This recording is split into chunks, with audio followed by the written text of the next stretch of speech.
tomorrow. The officials to be used in North America are NHL referee tonight with Brad Lazarowicz and Wayne Bonney working the lines. And Glenn Sather directing traffic behind the bench. He should know this team pretty well. He traded 6 of the players that are on the Canadian roster in 1996. Mark Messier will face off against Igor Larionov, and this hockey game is underway. Sergei Gonchar, number 55, throws it ahead there for Slava Kozlov. Messier intercepts and looks ahead. Verbeek, the X-Ranger, with Graves and Messier up front. Here's Darius Kasparaitis, who loves to play against Mark Messier as a member of the New York Islanders. And Scott Niedermayer slides it down into the Russian zone. Slava Kozlov for Gonchar. Gonchar looking for Igor Larionov. Larionov takes a hard bump there from Adam Graves. Now Gonchar across. Scott Stevens loses the puck to Larionov, but it hops over his stick. Pat Verbeek with a backhand pass. Here's Mark Messier on Kasparaitis. And Kasparaitis gives Messier a whack. And now here's Primo taking it away from Gonchar. Primo with Verbeek, and a big save right off the bat is made by Andrei Trefilov. And the puck is cleared down into the Canadian zone. Pat Verbeek with the best scoring chance of the hockey game so far. And this big crowd gives the Canadian team a hand. Well, Pat Verbeek gets lots of wood in this shot too, and Trefilov is able to get his toe on it. Boy, he stretches out to get this one. Watch Trefilov here. He's got to make the major stretch. Here it comes up. There's the turnover that creates the play. Primo is out front right there. You can see Trefilov with the toe that sticks right out. And that's pretty good wood in that shot by Verbeek as he one-timed it. Now Eric Lindros stepping in with Keith Primo and Claude Lemieux, and you see the new face-off markings being employed. And that'll be used in the NHL this year as well. Vladimir Malikov gets the puck. That's Andrei Nikolishin, number 33 of the Hartford Whalers. He lost it. Now Oleg Tverdovsky picks it up at the blue line. Tverdovsky of the Phoenix Coyotes. And he's checked by Primo. Eric Lindros comes back to scoop up the puck for Canada. Lindros ran over Alexander McGillney and took a whack on the way by. Now Nikolishin, watched by Lindros, who had him lined up but missed. And Nikolishin with it at neutral ice, and Lindros is all over him, knocked the stick right out of his hands. And a penalty coming up. Eric Lindros working on Andrei Nikolishin. And we will have the first power play opportunity of the hockey game, as the penalty will go to Andrei Nikolishin for hooking Eric Lindros. And Nikolishin loses his stick, as you rightly called here, Gordon, and he just grabs onto Lindros, stick, arm, and all. Right here you can see the grab, and that's why he'll go off for holding. Big Eric Lindros began the game against Team USA out in Vancouver. I watched that game, and Lindros was the most dominant player on the ice, and he's continued here against Team Russia. Face off in the Russian zone. Now Lindros out there with Wayne Gretzky and Theoren Fleury, Paul Coffey and Steve Yzerman back on the point. But the draw is won by Alexei Yashin out there killing the penalty, and Lindros hammered Shetnik in the corner. Here's Yzerman. Puck off his skate, and Dmitry Yushkevich of the Toronto Maple Leafs flips it in. A lot of familiar names for the Russians. They're not the enigmas they once were. Now Fleury with a big hand for Wayne Gretzky. Gretzky across the line. Cross ice for Paul Coffey. Behind the net for Gretzky. In front for Lindros. Back to the point to Yzerman. The shot wide. Now Gretzky shoots it right through the crease. Lindros with the turnover sends it on net, and Andrei Trefilov, the former Calgary Flame, hangs on with Gretzky and Fleury standing right on his doorstep. There's not too many people around this Canadian camp that don't believe that Wayne is not feeling too well, but he creates scoring chances every time he's on the ice. He did in Vancouver, he did in San Jose, and look at this here. This goes right through the crease, almost crossbar and out. Wayne Gretzky creating offensive chances almost every time he's on the ice. One of the greatest games he ever played was against the Russians in the '87 Canada Cup, a 6-assist performance in Game 2 of the Canada Cup final. And now you can see them explaining the rules to Alexander Semak against Mark Messier, and Semak will be forced to leave, and Sergei Berezin, the only Russian who didn't play in the NHL last year, loses the draw. Now Trevor Linden. Back to Scott Niedermayer. That shot deflected, and Trefilov makes the save. Now it's Verbeek out there with Messier and Linden. Back on the point, Scott Niedermayer and Rob Blake. Here's Scott Niedermayer. Ahead for Trevor Linden. Linden takes a bump and then gets dropped. Darius Kasparaitis took him out low. And this is Kasparaitis. He took a shot from Linden.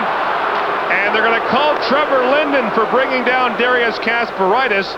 The second half of an encounter in Russian territory. Well, Trevor Linden gets the response penalty, but Darius Kasparaitis is about as North American than a Russian can be, Gord. I mean, he plays hard, he hits low, and you could see him take just a little bit of an extra dive as Linden put the stick on him. Kasparaitis plays at a high level. I think the real difference here is that this is North American hockey. You know, I talked to Igor Larionov about it. He's hoping that their team plays the Russian style, but Glenn Sather knows that this team is full of NHL players, and they're the complement of the style will be interesting. Part NHL, part Russian. 4-on-4 for the next 45 seconds. Here's Larionov with Tverdovsky.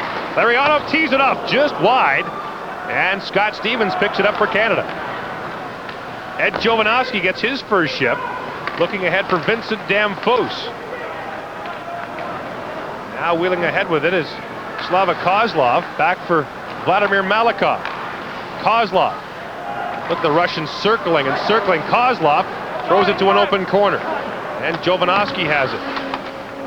Ed Jovanovski played 94 games this year, including the regular season and playoffs. Previous high, 66 in junior. And a short summer for Eddie Joe of the Florida Panthers. Now here's Jovanovski with it. Jovanovski unable to hang on to the puck as Nicolishin steps out of the penalty box. A power play for Russia for the next 1 minute. Rod Brindamore and Steve Yzerman are out there to kill the penalty up front with Adam Foote and Paul Coffey. Here comes Nicolishin across the line. Drop pass for Alexander McGillney. Back to Zhitnik, a hard shot, and Martin Brodeur able to make the stop and got some help from Adam Foote. Now Zhitnik directing traffic. Here's Nicolishin to Zhitnik. A shot through traffic off the side of the net. Jamnov couldn't get it. Yuskevich keeps it in at the point. Zhitnik for Yuskevich. Soft wrist shot deflects just wide. 20 seconds to go on the Canadian penalty to Trevor Linden. And the puck is cleared down by Steve Yzerman. Fresh penalty killers for Canada. Eric Lindros out there with Adam Graves. You can see a bit of a trend happening, Gord. Obviously, Russia likes to have puck possession. They'll do anything to hang on to the puck. And already Team Canada is trying to break things up in the neutral zone and did a good job of it on that penalty kill. Penalty to Trevor Linden is over. Long cross-ice pass for Keith Primo, but Sergei Gonchar picks it up. Now here's Valerie Bure. Long lead pass, but offside for Alexei Kovalev. No score between Canada and Russia in the first period.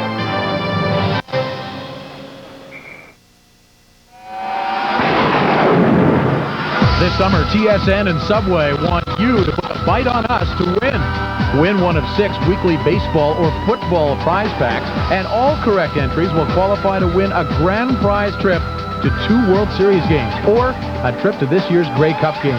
Get an entry at participating Subway stores, then tune in and look for the Subway Bite during TSN baseball and CFL broadcasts, and mail in each week for a chance to win. TSN is proud to present the 1996 World Cup of Hockey. Tonight's first period is brought to you by Bauer. Leave an impression.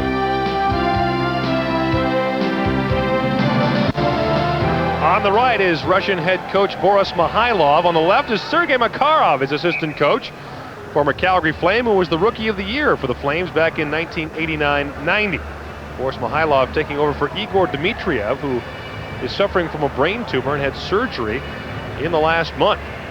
So 2/3 of the KLM liner here, Igor Larionov and Sergei Makarov. Goodness knows where Vladimir Krutov is. Probably in a restaurant somewhere. 14:55 to go here in the first period. No score between Canada and Russia. talked to Boris Mihailov before the game, and he's coaching in St. Petersburg, and that's when he got the call to take over this job with Team Russia. Eric Lindros ran right over Kovalev. Now Primo in the corner with it. Keith Primo centers it for Lindros. Puck was in his skates. Now Lindros throws it down low. Claude Lemieux there with it. And Lindros has it. Back for Claude Lemieux, being watched by Alexei Yashin. Now the puck behind the net. Primo still with it. Cycles it down for Claude Lemieux. And Lemieux leaves it there for Lindros, who in turn leaves it back there for Lemieux. Now Claude Lemieux. Pass for Lindros is too far. Scott Niedermayer pitches up for Canada, loses the puck, and quickly Gonchar sends it ahead for Alexei Kovalev. Kovalev has Yashin with him. Kovalev trying to work on Rob Blake, centers it, but off a skate, and Canada able to clear it ahead. Here comes Theron Fleury, and Trefilov clears it just out of the reach of Wayne Gretzky. Here comes Kovalev now for the Russians. Knocked down by Jovanovski, but still able to center it. Wayne Gretzky intercepts that pass. Gretzky ahead for Jovanovski. And Jovanovski leading the rush for Canada. Gets it to Fleury, backhand shot, Trefilov the save. Now Damphus battling for it, lost the puck. Sergei Berezin tries to get it to McGillney. Here comes Berezin, number 20. Berezin with McGillney. Leaves it there for Tverdovsky, but the pass is intercepted. Now Damphus sends it over for Fleury. Cross-ice pass for Wayne Gretzky. Centers it! Deflected and score! Theron Fleury! 1-0 Canada!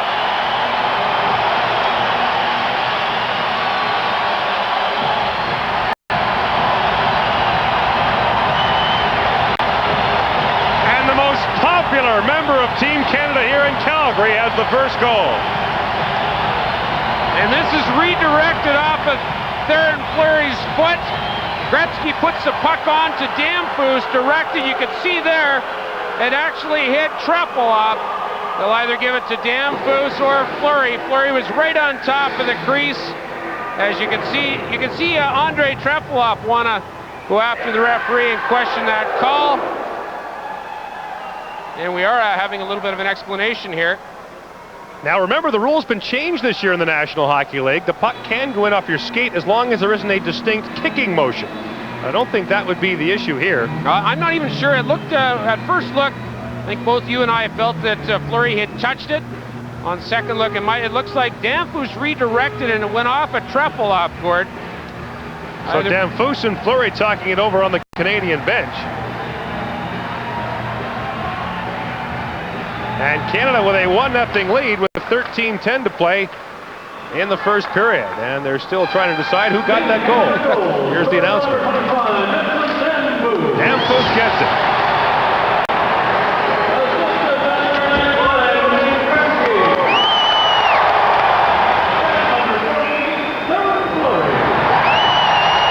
Fleury gets an assist along with Wayne Gretzky. The goal goes to Vincent Damphus, and Canada has a 1-0 lead. If you want full office suite power at a word processor price, look no further than Corel WordPerfect Suite. Corel WordPerfect Suite includes an exceptionally intelligent word processor, an award-winning spreadsheet, amazing presentation graphics, plus business graphics and utilities, hundreds of fonts and thousands of clip art images. Corel WordPerfect Suite delivers office suite power at a word processor price. Kick back with Eat More and enter to win a 97 Jeep TJ. Mail in an entry form plus 2 Eat More wrappers and find out if you're a winner on TSN September 21st and 22nd. Look for displays and entry forms at participating stores including Becker, Safeway, Co-op Atlantic, and Max. Ooh, that looks sore. I know what the doc will be recommending for you. Deep Cold Therapy. It works like ice. Deep Cold eases a pain of sore muscles. In fact, it's the best-selling cold rub on the market. Deep Cold Therapy, effective ice pain relief. Vincent Damphus is seeing his first international action, a late addition to this Team Canada squad, and here's the goal. Well, you can see why Trefilov was upset. He thought that Fleury touched it, but it was his own defenseman that knocked it by him. Adam Foote unable to keep the puck in at the Russian line, and Foote now sends it in. Adam Foote had a very short summer after playing for the Stanley Cup champion Colorado Avalanche. Now Messier forces the turnover. Messier out there with Verbeek and Graves. And Graves working behind the net. Adam Graves brought down, penalty coming up. Graves still with it, looking to get it to Pat Verbeek. And Alexei Zhitnik will touch it. Team Canada will get its second power play opportunity. And Dmitry Yushkevich will go off for bringing down Adam Graves. One of the things Team Canada wanted to do, part of their game plan was to cycle the puck down low. They thought they could take advantage of this Russian defense, and so far so good for Team Canada. You can see Yushkevich grab on right here. Good foot movement. Pat Verbeek keeping his feet moving, and Yushkevich just had to pull him down. That cycling motion has been successful here in the first period for Team Canada. Now Lindros out there with Fleury and Gretzky. Paul Coffey and Steve Yzerman back at the point. Alexei Zhamnov is out there to kill the penalty, along with Alexander McGillney, Sergei Gonchar, and Darius Kasparaitis. Coffey, and unable to keep the puck in at the line. It's offside on Team Canada. 12:20 to go in the opening period. 1-0 Canada leads. Steve Yzerman back playing for Team Canada after disappointment in the Canada Cups of 1987 and 91 when he was cut from the Canadian team just before the tournament began. And you look at how strong Team Canada is up through the middle. Yzerman now playing defense, obviously in the power play, but Stevie Y will take a shift on the wing or up through the middle. You know, Team Canada, Gordon, is really strong up the middle. That's going to be their #1 strength so far. Here's Coffey ahead to Gretzky. Gretzky sends it across for Fleury. Back to Yzerman. Here's Gretzky now. Kasparaitis working on him. Lindros sends it in front. And Darren Fleury fanned on the shot. Now Lindros. His pass for Fleury was behind him. Fleury gets around Zhamnov, but now forced to retreat ahead for Paul Coffey. Coffey with Lindros. And the poke check by Gonchar. Here comes Alexander McGillney. McGillney tripled the linesman. And the puck is knocked away by Steve Yzerman. Brad Lazarowicz got back, I believe it was, and knocked Alexander McGillney off stride. Now Gretzky to the front of the net, and it's knocked right to the front of the goal by Alexei Kovalev, and play is called. Alexander McGillney is normally pretty good one-on-one. That time, but not with officials. Was it Wayne Bonney, or did he trip? He was by Bonney, Gordon. He tripped on the blue line. You know, you joke about that. He got tripped up by the blue line. McGillney's such a good skater. Look at the smile on his face. Giving himself a hard time. There's a good look at those new face-off lines. See how Messier's got his skates lined straight up. That's going to be the key this year. Messier wins the draw cleanly. Back to Scott Niedermayer. Now here's Trevor Linden with Pat Verbeek and Messier in front. Linden, pass for Messier is knocked away by Malikov and cleared down the ice by Alexei Kovalev. 30 seconds to go in this Canadian power play. Niedermayer and Blake back at the point. Here's Mark Messier. Messier waiting, trying to get it back for Niedermayer, but couldn't get it to him. Now here comes Yashin. Sends it ahead for Kovalev. Onside, Alexei Kovalev with a shot just wide. Now Messier back the other way, trying to send in Pat Verbeek. Now the puck goes back to Verbeek at the line. For Niedermayer, shot, rebound in front. Malikov clears it away. Niedermayer had that pass knocked away. Rob Blake will be forced to retreat. The penalty to Dmitry Yushkevich has expired. One shot for Canada on that power play. 10:18 to play in the opening period. Canada leads Russia 1-0. In the opening game against Team USA, Rob Blake in Vancouver was Team Canada's best player, or so voted, as he received Player of the Game. Played in only 6 games last year when he tore up his knee. In fact, Rob Blake has played in only 30 games in the last 2 seasons for the Los Angeles Kings, but says he is 100% and hopes this World Cup will have him in playing shape in time for the NHL regular season. Another look, Gordon, at the face-off here. You can see Brad Lazarowicz has kicked out the Russian Seamak again because he didn't line up straight. Right off the face-off, Lindros got the shot away. And Trefilov makes another stop. Now Primo trying to forecheck, can't reach the puck. Paul Coffey throws it ahead, but here come the Russians. Sergei Berezin, who will play for the Toronto Maple Leafs this season. Berezin hooked by Claude Lemieux, and Claude Lemieux will go off for hooking as Dan Marawili caught him putting his stick on the Russian puck carrier Sergei Berezin. Well, off the face-off, a number of things are going to happen. You can see Eric Lindros there get a great shot off the face-off. That's going to be, I think, a reproduction of what's happening on those new lines. And there's the penalty just off screen. That's Claude Lemieux pulling down Sergei Berezin. Berezin with the good speed that you're going to see with Maple Leafs this year. And all three penalties so far have been restraining penalties. And obviously, with the speed of both these teams, Dan Marawili wants to let them play.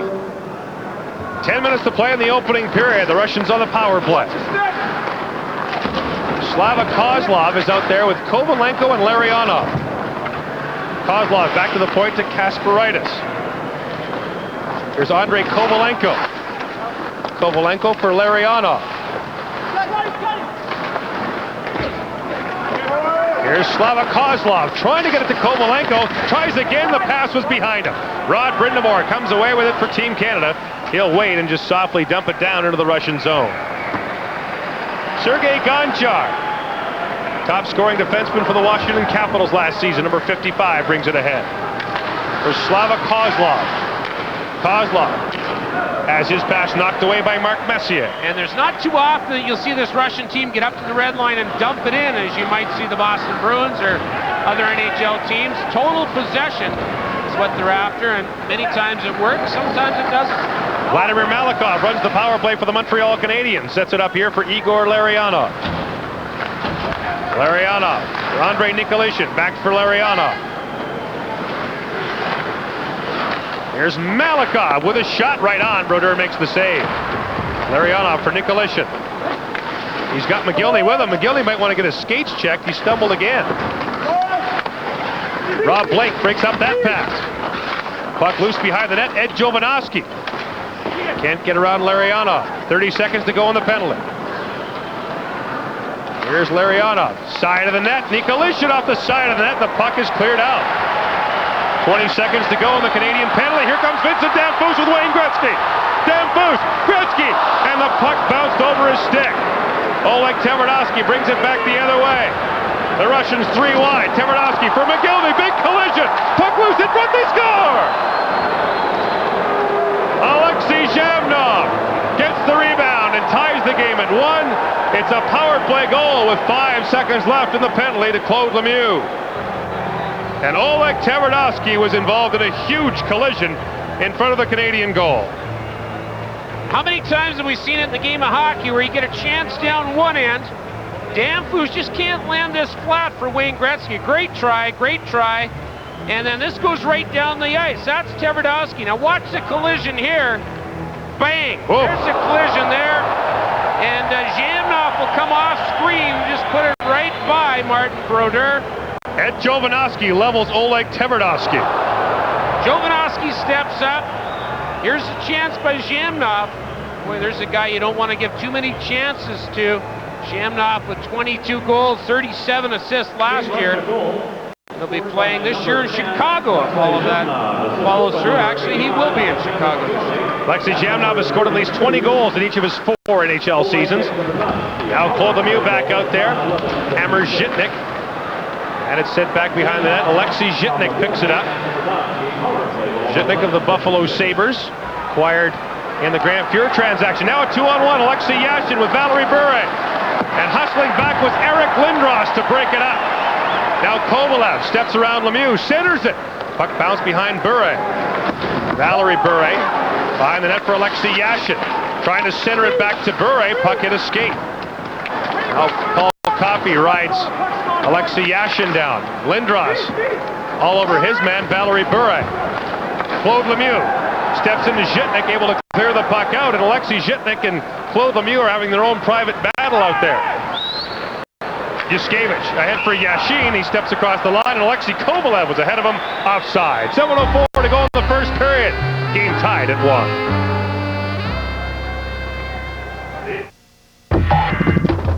Nebs is a direct marketer. Things like checks and forms and business cards and labels. You know, being in a small town doesn't hinder our business at all. The majority of our customers use either the Advantage toll-free phone or fax lines. And really, the 1-800 lines are the lifeline between us and our customers. We've had an increase of about 35%. If our 1-800 lines went down, we'd be out of business. Advantage, providing solutions for business. Dave Hodge is back tomorrow night with his new show, That's Hockey, 7 Eastern, 4 Pacific, and just in time for the World Cup of Hockey. All hockey, all the time with Dave Hodge starting tomorrow. Here it is 1-1, Canada and Russia in the first period of this World Cup pre-tournament game. Canada closes out the pre-tournament games tomorrow in Edmonton. And having played back-to-back against the United States, I think most Canadian players anxious for the tournament to begin for real, which it will Thursday against Russia at General Motors Place in Vancouver. Now Steve Yzerman at center with Rod Brind'Amour and Trevor Linden. Scott Stevens and Scott Niedermayer, the defense pairing from the New Jersey Devils, back there for Team Canada.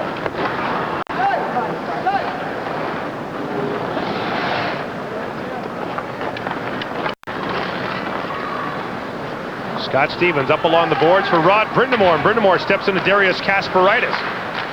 Rod Brind'Amour unable to keep the puck in. Sergei Berezin, who saw limited ice time in the game against the United States in Detroit, playing more tonight. Trevor Linden steps across the line, but Steve Yzerman was pinned by Darius Kasparaitis, and offside is the call. Alexander McGillney made quite an impression in his first NHL game. 20 seconds after the opening face-off for the Buffalo Sabres in his first game, he scored the third fastest goal a player's ever scored to begin his NHL career. And of course, he led the Vancouver Canucks in scoring last year as his countryman and best friend Pavel Bure missed most of the year with a knee injury. Many people in Vancouver, Gord, are looking to see that duel with the return of Bure, but McGillney really stepped up last season in Bure's absence. McGillney, the youngest player ever to win an Olympic hockey gold medal for the Russians. Here's the puck in front for Mark Messier, trying to tap it and get it over for Adam Graves. He could not. Now McGillney with it. McGillney was 19 when he won that gold medal in 1988 here in Calgary. Scott Stevens loses the puck. Stevens able to get it back now and send it cross ice for Mark Messier. Messier for Pat Verbeek. And Verbeek lined up by Darius Kasparaitis. Now Graves with Messier behind the net. A lethal combination for the New York Rangers. Graves battling for it at the side of the net. Messier trying to center it for Verbeek. And Stevens can't keep it in at the point. McGillney's on top of him. Alexander Seamak picks it up. Seamak from a sharp angle at the side of the net. Berezin leaves it there. McGillney picks it up for the Russians. No one came back for Canada. Sergei Berezin, number 20. Throws it down for Alexander McGillney. Wants to get off the ice. And now the Canadians send it ahead. Scott Niedermayer. He wants to get off too and sends it down to the Russian zone. Igor Kravchuk, traded to St. Louis by Edmonton midway through last season, sends it down. Here's Damphousse. Damphousse is poke checked by Malikov, and his Montreal teammate Andrei Kovalenko sends it cross ice. And now Malikov being watched by Wayne Gretzky. Malikov got it ahead for Kovalenko. Kovalenko working one-on-one, and Jovanovski hammers him down.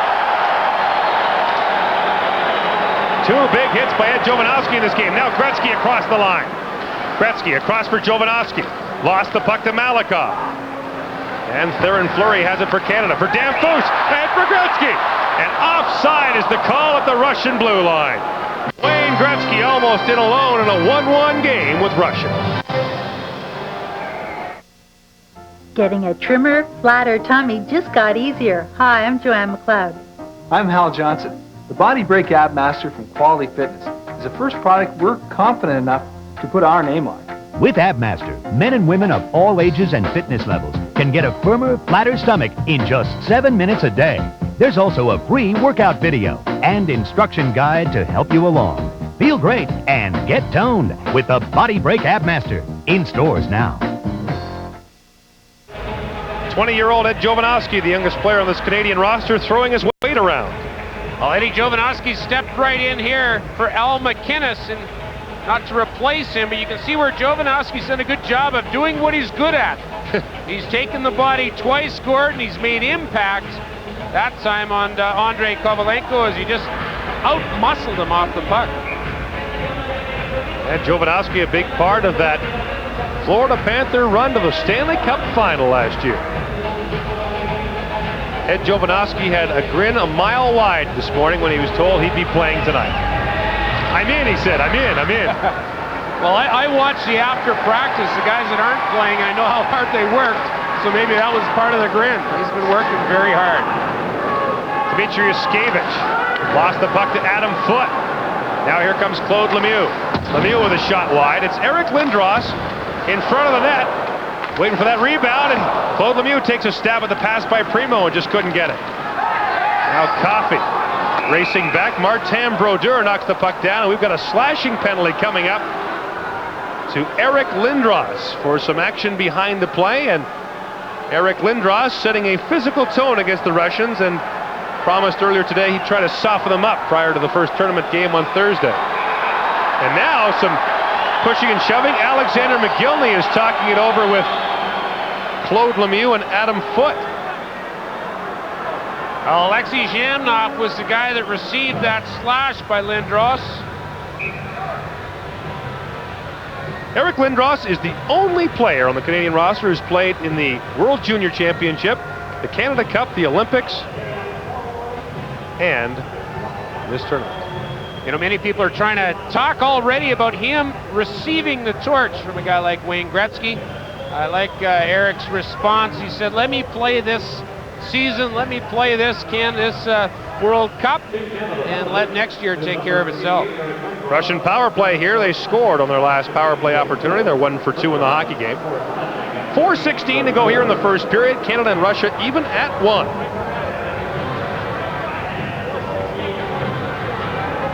Rod Brindamore out there to take the draw. He's got Trevor Linden with him up front. Scott Niedermayer and Kevin Stevens, or Scott Stevens rather, back to kill the penalty. And Zhamnov, who scored the Russian goal, dangerously in front. Here's McGillney. Lost it behind the net. Now Brindamore with it, and able to clear it out for Team Canada. Trefilov plays it ahead for Alexei Zhitnik. Here comes Dmitry Yuskevich. Ahead for Alexander McGillney. For Alexei Zhamnov. Zhamnov drop pass. Mark Messier got back to break that up. Scott Niedermayer for Scott Stevens. And the puck is cleared out. 1:20 to go in the Canadian penalty to Eric Lindros. The Russian power play looking to get the perfect setup in Team Canada's zone. The real difference in my mind, Gord, is puck possession in the Russian game as compared to puck positioning, which is sort of the North American game. Here's Zhitnik pitching in deep, worked over by Scott Stevens. And Stevens can't pick it up. Stevens for Rob Blake. And Stevens was knocked down behind the play. Now Messier waits a moment and clears it out to neutral ice. 50 seconds to go in the Canadian penalty to Eric Lindros. Here comes Alexei Yashin with Valerie Bure. Bure poke check neatly by Rob Blake, and a partial break for Vincent Damphousse. Damphousse working on Sergei Gonchar. Ed Jovanovski pinching in for Canada as Damphousse gets worked over. Damphousse gets knocked down hard by Gonchar. And now Gonchar comes away with it for Russia. 20 seconds to go in the Canadian penalty. Damphousse hooks down Valerie Bure. Now here comes Kovalev sending it in front for Gonchar. Jovanovski did a good job breaking up that pass.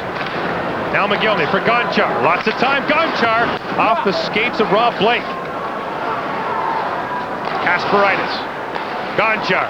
Gonchar tees it up. Loose puck in front. They score! Alexei Kovalev makes it 2-1 Russia just as the penalty to Lindros had expired. It is not a power play goal, but Alexei Kovalev has given the Russians a 2-1 lead. Alexei Kovalev is the recipient of this right here. Look at the traffic. The backside is where Kovalev comes in, but that was a good, solid shot by Gonchar to put it on net. Martin Brodeur out on top of his crease in good position. And Alexei Kovalev scoring 24 goals at the Rangers last year, picks up one right there. And a career high for goals last year for Kovalev. Now Kozlov with a steal. Primo lost the puck. Kozlov tries to tip it back, and the two Detroit teammates going head-to-head. Lindros now slides it in for Trefilov, who plays it up off the glass. Kozlov got bumped hard. Coffey can't keep it in. Eric Lindros out there with Keith Primo and Claude Lemieux, two players who give him a hard time in the NHL regular season. Now Kovalenko out there. Kovalenko scores! Andrei Kovalenko with a shot that deflected, and in behind Martin Brodeur. 3-1, Russia leads. And suddenly the crowd here in Calgary very quiet. And this goes off of foot skate right here. Look at that. That's redirected past Martin Brodeur. And you can see the redirection happen. Boy, how powerful of an offense is this Russian team. We knew that they'd have the great offense. We saw some of that in the last minute. 2 goals in 36 seconds, the latest scored by Andrei Kovalenko from Oleg Tverdovsky. Now here's Wayne Gretzky for Canada. For Theron Fleury. Gretzky for Damphos. Puck knocked away. Scott Stevens can't keep it in. And this pass is offside. So Andrei Kovalenko has given the Russians a 2-goal lead, and Glenn Sather looks on. And he has been somewhat irritated by questions about his defense. He feels that the blue liners that he has are fine. He did say that he didn't think they'd bring in a player late to this camp. It is possible for Canada to make additions up until 24 hours before the opening game of the tournament, but Sather said highly unlikely Canada would bring in a player like Ray Bourque, even if Bourque didn't want to play this late in training camp. Well, Sather talked about that too. You know, a guy like Bourque or others, what kind of condition would they be in? That would be a factor. Have they been skating? So there's a whole bunch of factors you've got to think about if you're Glenn Sather. Now Dmitry Yushkevich ahead for Alexei Kovalev, who has one of the Russians' 3 goals. Back for Yushkevich, who flips it down up over the glass and out of play. 46 seconds to play here in the first period. And Theo Fleury, who played for Team Canada at the 1991 Canada Cup, was an all-star at the 88 World Junior Championship. You know who the other 2 all-star forwards were? Sergei Fedorov and Alexander Mogilny. It's quite an era that Theo Fleury's grown up in, isn't it? Boy, those what a group of competitors. And you know, you sort of send into that group Fedorov, Bure, Mogilny. Great to see that line together. And Jovanovski getting a lot of ice time in this opening period. Added from Canada's list of alternates to replace Al MacInnis just hours ago. Now Messier behind the net. Mark Messier centers it, but the net came off. It's pegs. And now Darius Kasparaitis is into it right in the goal area. Darius Kasparaitis, as you might expect, has been a burr in the Canadian saddle throughout this game, and that's what he specializes in doing. And he was pushing and shoving down there with Pat Verbeek and then Adam Graves. Well, Kasparaitis' gloves gourd came off first. Will there be an initial response here by Dan Marawelli? There's Verbeek. Verbeek actually knocks Kasparaitis into the net. You can see Kasparaitis with the gloves off quickly. Now they met a number of times. Kasparaitis is an Islander, Verbeek in recent days as a Ranger, and now a Dallas Star. And 2 players not afraid to mix it up, at least in the pushing and shoving sense. And so penalties will be assessed. 24.5 seconds to go in the opening period. NHL rules to be played in the pre-tournament games and the World Cup. And Boris Mihailov's team has had its share of problems, some training camp squabbles and some intra-player squabbles. There are some serious divisions among Russian players, and it's a very difficult situation in their home country right now. Just finding a place to have their training camp was difficult enough. Yeah, Sergei Fedorov with some comments in the newspaper today about how it wasn't fun to be in a training camp in Russia and how things were very disappointing. Fedorov was excited to be here in North America finally with the team. Kasparaitis and Verbeek at 2 each for roughing. Setting minor penalties. Now Zhitnik. Couple on the boards for McGillney. Stolen by Jovanovski. His shot stopped by Trefilov at the side of the net. Messier with it now. Back to the point. Jovanovski, a shot right on. Trefilov the save. Bob Blake can't keep it in. Long lead pass for Alexander McGillney in the final seconds of the period. Jamnov touches it offside the call. 1.6 seconds to go in the first. The guy they call Archie when he was in Winnipeg, Alexei Jamnov, the first Russian ever to be nominated for the Lady Byng Trophy. He was nominated for his efforts in the 94-95 season and won a gold medal with the then unified team at the 1992 Olympics in Albertville, France. 10 players from that Albertville team on this Russian roster. So the Russians scored 2 goals in the final 36 seconds in the final couple minutes of this period and lead 3-1 on Canada. Really interesting first period for Canada. Good offensive movement, but they've had trouble with the Russian speed outside and discipline. Power play has been a factor. Canadian and Russian players head to their dressing room with Russia leading Canada by 2 after the first period.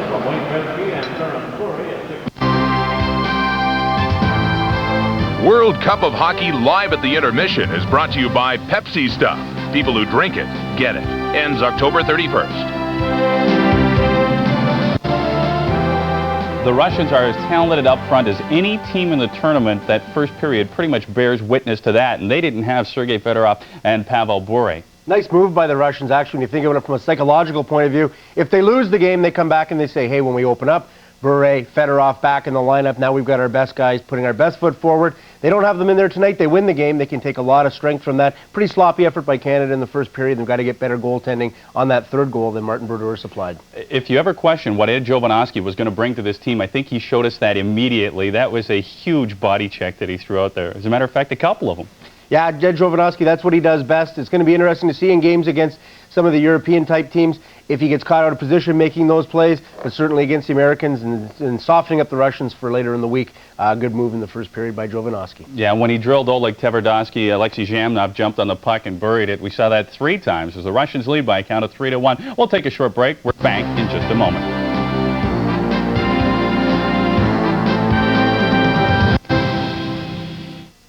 Music looks like a lot of fun when you're playing, and it is. It's a business, though. You've got to make ends meet. I make 500-600 calls a month. The Advantage program is definitely something that's come into play in a big way. When you're out on the road, you're working 24 hours a day. Checking back with the office, the voicemail. The discounts for me have come in around 30%. It's a sizable chunk of money. It's a long, slow process to an overnight success. Advantage, providing solutions for business. You didn't tell me. You never asked. But I thought we had everything in common. We do. We're both great tasting, except that I'm low in fat. Low in fat? Yeah. You say it like it's no big deal. Kellogg's Rice Krispie Squares have always been low in fat. Hey, now you know. Who'd have guessed? What's it like? It's kind of hard to describe. Come on, you gotta tell us. Okay, it's like we're all great tasting. Yeah. But I'm low in fat. Low in fat must be nice. Kellogg's Rice Krispie Squares have always been low in fat. Hey, now you know. You're so lucky.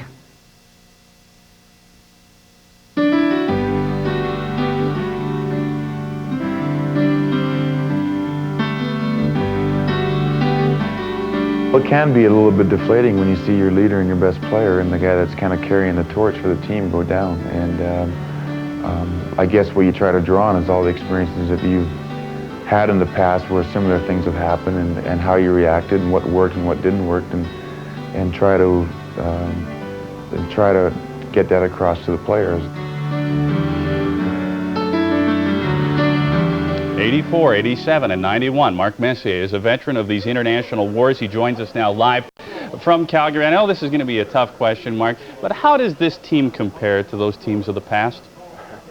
Well, I think comparisons are always have to save it for the end of the tournament or end of the regular seasons. You know, the teams that have won the last 3 years have been great teams because that's what they've done. They've gone on and won the tournaments. I think it's way too premature to judge this team, but the talent and the chemistry that we've tried to put together so far is really good, and we've got a long way to go. It's the toughest tournament I think that I've ever been involved in, and it's going to be toughest to win, but that'll make it just as special to win it. Mark, it's Bob McKenzie. You're playing with a couple of familiar line mates tonight, Graves and Verbeek. Do you have any idea at this point who you might be lining up with when the tournament opens on Thursday?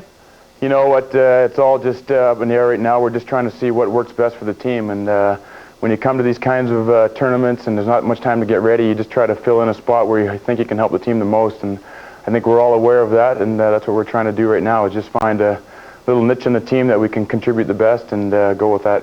Mark, I don't know if you're aware of it or not, but Chris Chelios is suited up with Team USA tonight. He's now there for the duration. There's lots of speculation. Jeremy Roenick's going to come in. There's been a lot of talk about Al McInnes going out, Ed Jovanovski coming in, and talk of maybe Ray Bourque being invited back to play for Canada. Are you disappointed at all that a guy like Bourque isn't in the lineup and what he could bring to the unit this year? No, not at all. I think it's up to every individual to just choose whether he wants to play or not. I look at it as a great opportunity. I know for myself, the Canada Cups and the World Cups are some of the best hockey that I've ever been involved in. I've learned a lot from playing with these players and playing against the best players in the world, and it adds a little bit of different flavor, and I know I've learned a lot, but Raymond has certainly put his dues in for every aspect of the game on and off the ice as an ambassador and as a great player for the Bruins, so we're not, we'd love to have him here, but we respect his decision, and we fully expected Chelios and Roenick to be in the uniform for Team USA when the tournament opens. Mark, you talked about how tough this tournament is. Can you ever remember a time from your international experience when you got two clubs like the U.S. and Russia that threaten Canada the way they do? Well, I think that the Russians always have. I think the victory in '84 was an incredible victory for the Canadians. I think at that time the Russians really were the powerhouse in the world. They had won in '81, and Canada had some catching up to do. But since then, we've kind of dominated this tournament anyways.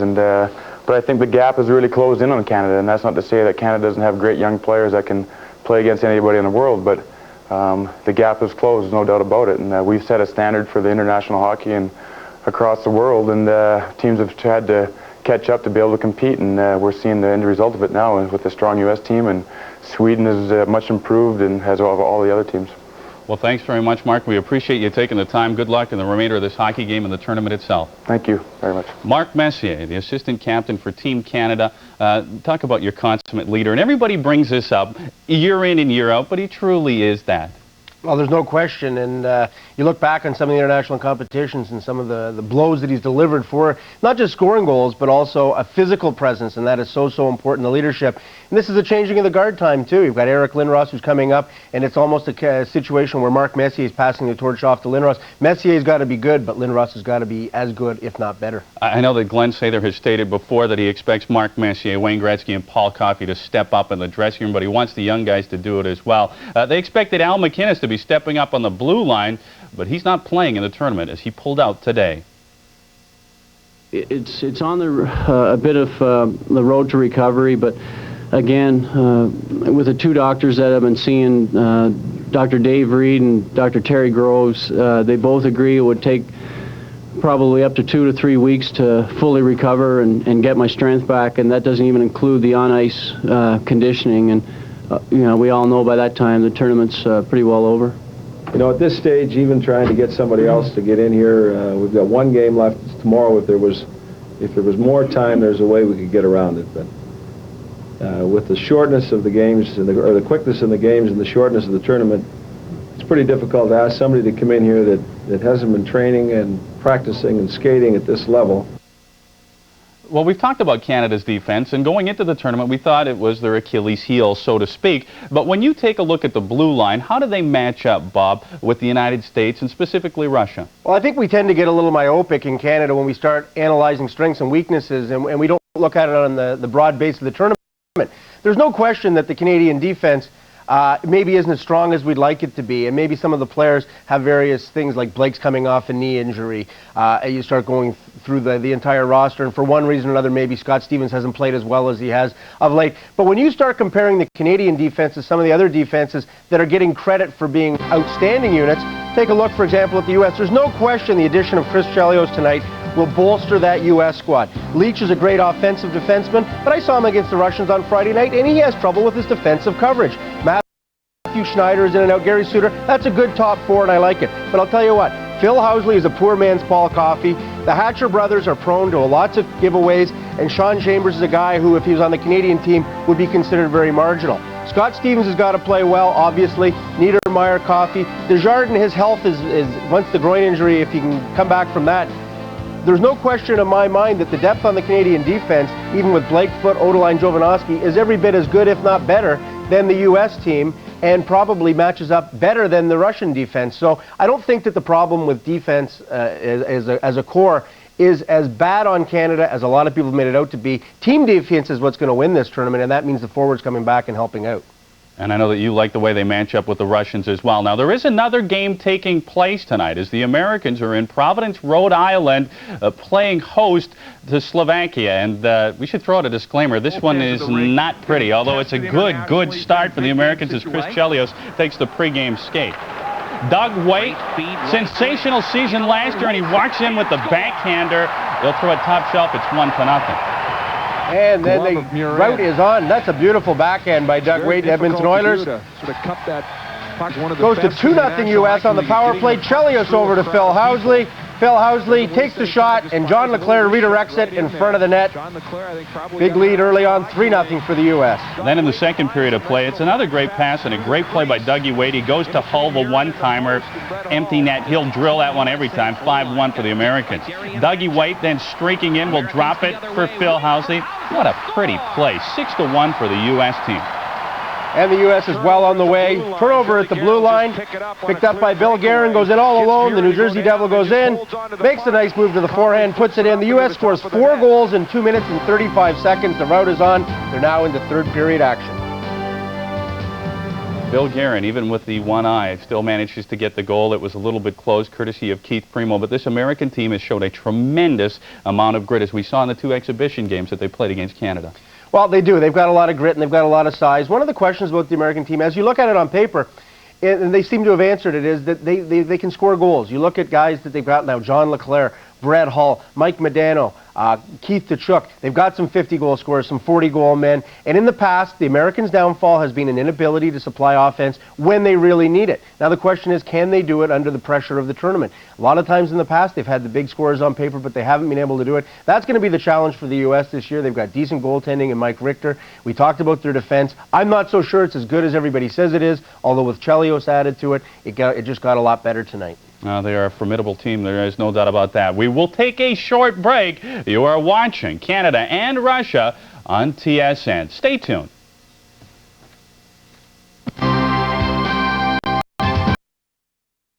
The intermission is brought to you by Pepsi Stuff. People who drink it, get it. Ends October 31st.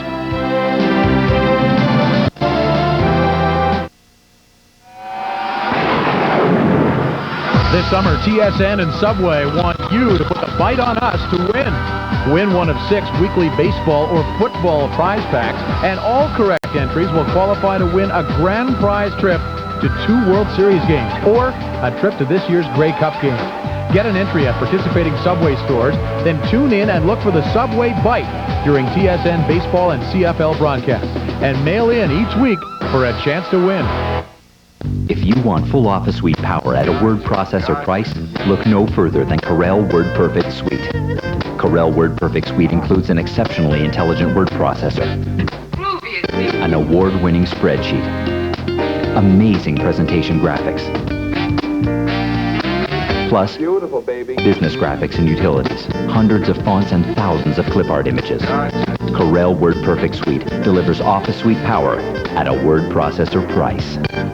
A diamond engagement ring is the ultimate symbol of a lasting partnership. Enter the Perfect Partners Perfect Diamonds contest at People's Jewelers. You and your partner could win a diamond engagement ring and a trip to Florida. Or you could win one of 3 $1,500 diamond solitaire necklaces. Pick up a contest entry at People's Jewelers. Name the sports partners matched with a sport in which they compete, and deposit your entry in the ballot box at any People's store. Like a perfect partnership, a diamond is forever. Here's our play of the period, and it's brought to you by Bauer. Midway through the first period, Canada with a great scoring chance, 2-on-1. What's Vincent Damphousse doing? Passing the puck to Wayne Gretzky's backhand. Damphousse had a clear path to the net and should have shot the puck. This was almost worth the goal. Ed Jovanovski absolutely hammers Oleg Tverdovsky, but the puck goes to Alexei Zhamnov, who finishes it off. That is our play of the period, and it's brought to you by Bauer. Leave an impression. Canada down by 2. The second period still to come. If you want full office suite power at a word processor price, look no further than Corel WordPerfect Suite. Corel WordPerfect Suite includes an exceptionally intelligent word processor, an award-winning spreadsheet, amazing presentation graphics, plus Beautiful, baby. business graphics and utilities, hundreds of fonts and thousands of clip art images. Corel WordPerfect Suite delivers office suite power at a word processor price. With 25% more power, 16-inch wheels, dual airbags, and 4-wheel anti-lock brakes, it's one affordable luxury 4x4. The new Suzuki Sidekick Sport.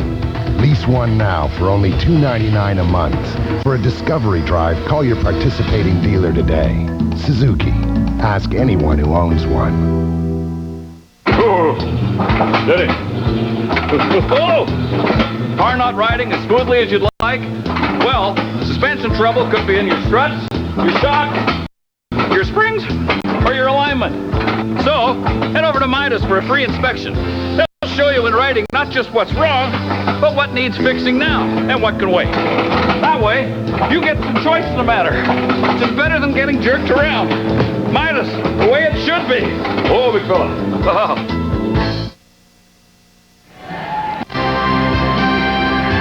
Russia leads Canada 3-1 after one period of play in this World Cup pre-tournament game. Team Canada opened the scoring. Vincent Damphousse from Wayne Gretzky and Theoren Puri at 6:50 made it 1-0, but then the Russians came back to score 3 straight. On the power play, Alexei Zhamnov tied the game at 1 at 11:56, and then later in the period, 2 quick goals. First, Alexei Kovalev at 17:48 made it 2-1, and then 36 seconds later, Andrei Kovalenko from Oleg Tverdovsky made it 3-1 Russia.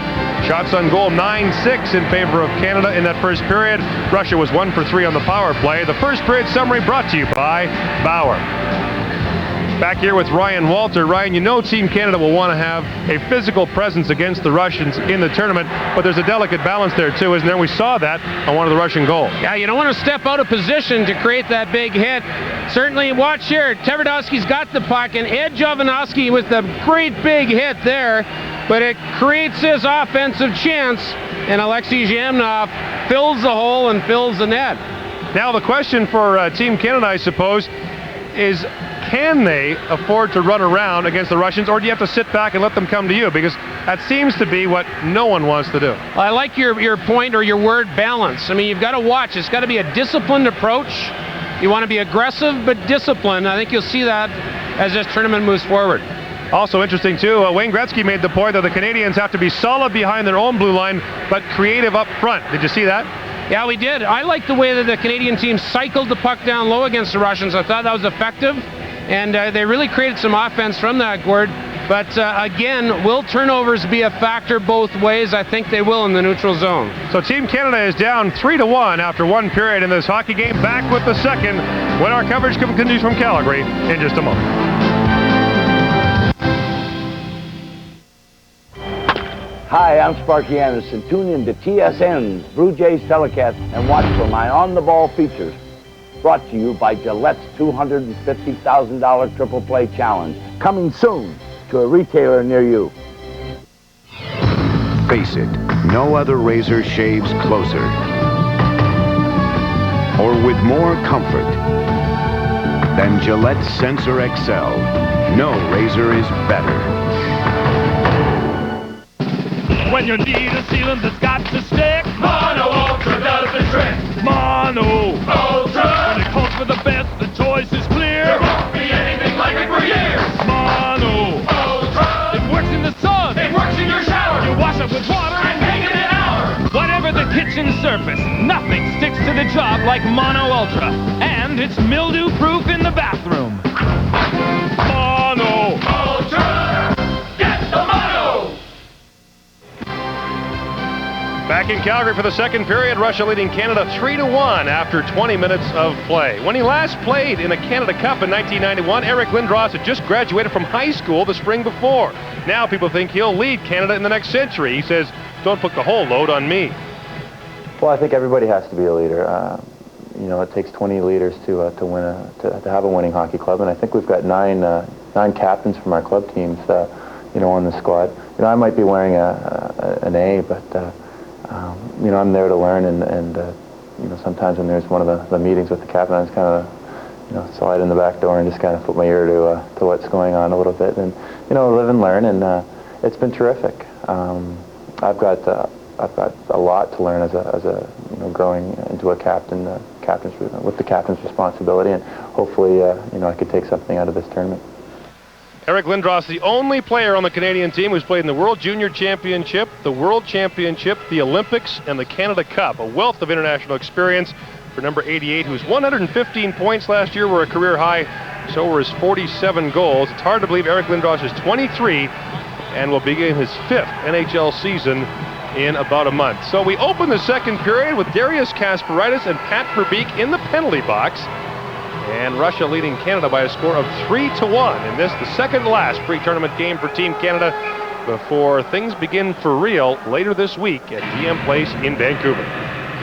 And Lindros is out there against Igor Larionov. The team's playing 4-on-4. Keith Primo gets it ahead for Lindros. Eric Lindros across the line, quickly takes the shot, and Andrei Trefilov is forced to very quickly the stop on Eric Lindros, who steamrolls across the line and unloads that hard shot. Well, the Russian defenseman Igor Kravchuk follows the puck here.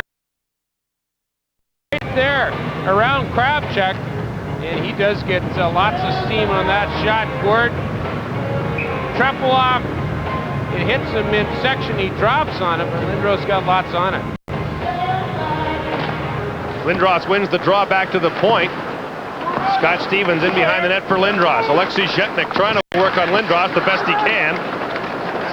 And Lindros now. Look at him fight off Zhetnik. And now back to the point. Keith Primo with a shot deflected by Lindros just wide.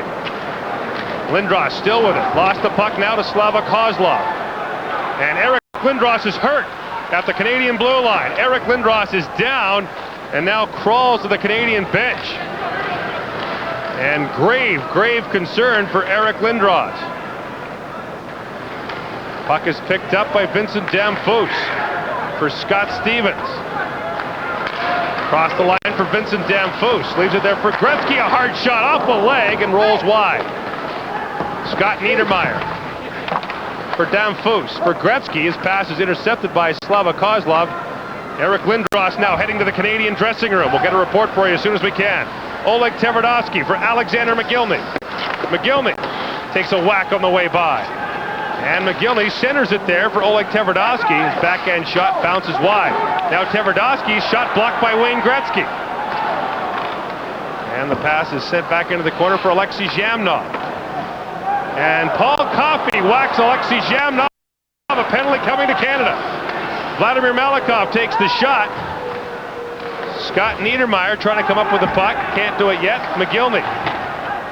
Russians have the extra skater on. The puck shot through the crease. Now Tverdovsky back for Kovalenko. Canada can't get possession. Here's Mogilny. Back to the point to Kasparaitis. And Wayne Gretzky finally touches the puck, and as Eric Lindros has gone to the Canadian bench and dressing room with an injury, Paul Coffey will go off for slashing Alexei Zhamnov. But of prime concern right now for Canada is Eric Lindros' injury, and it happened right in front of the Canadian bench. Yeah, Sergei Gonchar goes really high on Lindros, and he takes the stick and the glove up into Lindros' face, and I think that's the problem there. And here's the slash right here by Coffey. I don't know, Gordon, unless we get another look at that. It didn't look as dangerous as it did the first time. Paul Coffey concerned about that one. Wayne Gretzky was upset too at Dan Marawelli. Didn't really get the stick up at all. I thought it was a lot higher on Zhamnov, and certainly Didn't look like that one might not be a penalty. Now here's a good look at the Lindros. Sergei Gonchar gets the stick, the butt end of the stick up into Lindros' face. And that's what creates a problem for Eric Lindros. Now, the Russians on the power play with Paul Coffey in the penalty box. The Russians scored a power play goal in the opening period. Here comes Alexei Yashin. He's out there with Kovalev and Valerie Bure, number 18. Mark Messier picks up the puck off the glass, loses it to Valerie Bure. Now here's Yashin, centering pass, broken up by Scott Niedermeyer. Kovalev working around the point. This is Zhitnik. Kovalev in behind the net. Adam Foote gets there first for Canada, tries to tie up two Russian players. Niedermeyer plays it to an open wing. Dmitry Yuskevich, and now Adam Foote is battling down there with Alexei Kovalev. Zhitnik for Bure. Adam Foote doesn't have a stick. Valerie Bure centering pass, and Mark Messier comes back to help out Adam Foote and send the puck down the ice. Smart play by Martin Brodeur, too, to get his stick out there in absence of Adam Foote's stick. Eric Lindros is back on the Canadian bench. And you can bet he'll be looking for some revenge when he gets back out there. Now Larionov trying to poke the puck ahead. Kept in by Vyacheslav Kozlov. Slava to his teammates. And the puck is shot down. 30 seconds to go with a penalty to Paul Coffey. Here's Kovalenko. Trevor Linden was knocked down. No penalty. Now Kovalenko dumps it off for Igor Larionov. And Larionov back to the point to Darius Kasparaitis. For Larionov, using Dan Marawelli as a screen. Back to the point. Kasparaitis is shot just wide. Rod Brindamore clears it, but not out. And finally, Trevor Linden taps it down the ice as the penalty to Paul Coffey expired. Coffey back on the ice. Now McGillney slides it back for Sergei Gonchar. Here's Larionov across the line. End of a long shift for Larionov, and he'll head off. Scott Stevens almost had that pass intercepted. And now the Canadians regroup. Vincent Damphus ahead for Theron Fleury. Fleury working around Oleg Tverdovsky. Fleury has Yzerman with him. And Fleury is tied up along the boards. The puck is cleared ahead. Oleg Tverdovsky. Now Fleury knocks down Alexander Semak. And Malikov back to get it for the Russians. Here's Sergei Berezin, number 20. Berezin. And Eric Lindros is back out there for Canada and looking to stir something up. Long soft shot taken by Semak, and the stop is made by Trefilov. 15:02 to play in the second period. Russia leads Canada 3-1. Introducing a new luxury vehicle with the most powerful V8 in its class, the safety of dual airbags, and the ability to take you where no luxury car can. The new Jeep Grand Cherokee Limited. With over 40 major advancements, it's truly the perfect luxury vehicle for whatever nature unveils.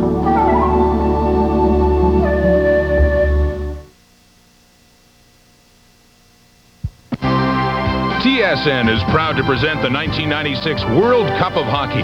Tonight's second period is brought to you by Chrysler Canada. We're not just building cars, we're building Canada. Welcome back to Calgary, where the fans are trying to cheer Canada back in it. And we have a guest in the booth with us here. On my left is Ryan Walter. I'm at center, and on the right is Brendan Shanahan, out of the lineup for Canada tonight. Taking a little breather. Brendan, first of all, has this game gone pretty much the way you would have expected with the physical tone that Team Canada's been setting? I think as the game goes on, we'll set more of a physical tone and hopefully wear them down. They've got a couple bounces there late in the first period, and it's up to us to change momentum, get back in our favor. And Eric Lindros out there now certainly plays a major role in that. Saw you limping at the morning skate this morning. You okay? Yeah, I'm okay. Just a little night off, rest up, get ready for the big one next Thursday. How tough to come back and play this quickly after a short training camp? Well, for me, I had quite a break, so I was ready for hockey. There's Scott Niedermeyer picking it up. His New Jersey Devils missed the playoffs this year, a year after winning the Stanley Cup, and Niedermeyer, being hooked from behind, sends it ahead for Eric Lindros. Lindros has Claude Lemieux with him. Lindros gets hooked off the puck by Dmitry Yuskevich, his former teammate. Now Yuskevich almost got low bridged by Lindros. Lemieux with it. Claude Lemieux. Here's Ed Jovanovski pitching up. Jovanovski, surrounded by Russian players, sends it back to Scott Niedermeyer. Lindros just missed the pass from Keith Primo. Now Lindros with it behind the net for Claude Lemieux. Back pass now for Jovanovski pinching in. And Jovanovski now hustles back to his blue line spot, but not before he picks up this pass. And Jovanovski working on Alexei Zhamnov, gets it to Lindros, centering pass, just knocked wide. Now Niedermeyer a shot, Trefilov knocks it wide. Loose puck in front, and Dmitry Yuskevich fights off Claude Lemieux. And Yuskevich will get a penalty for bringing Claude Lemieux down in the corner. And those two now get their sticks up.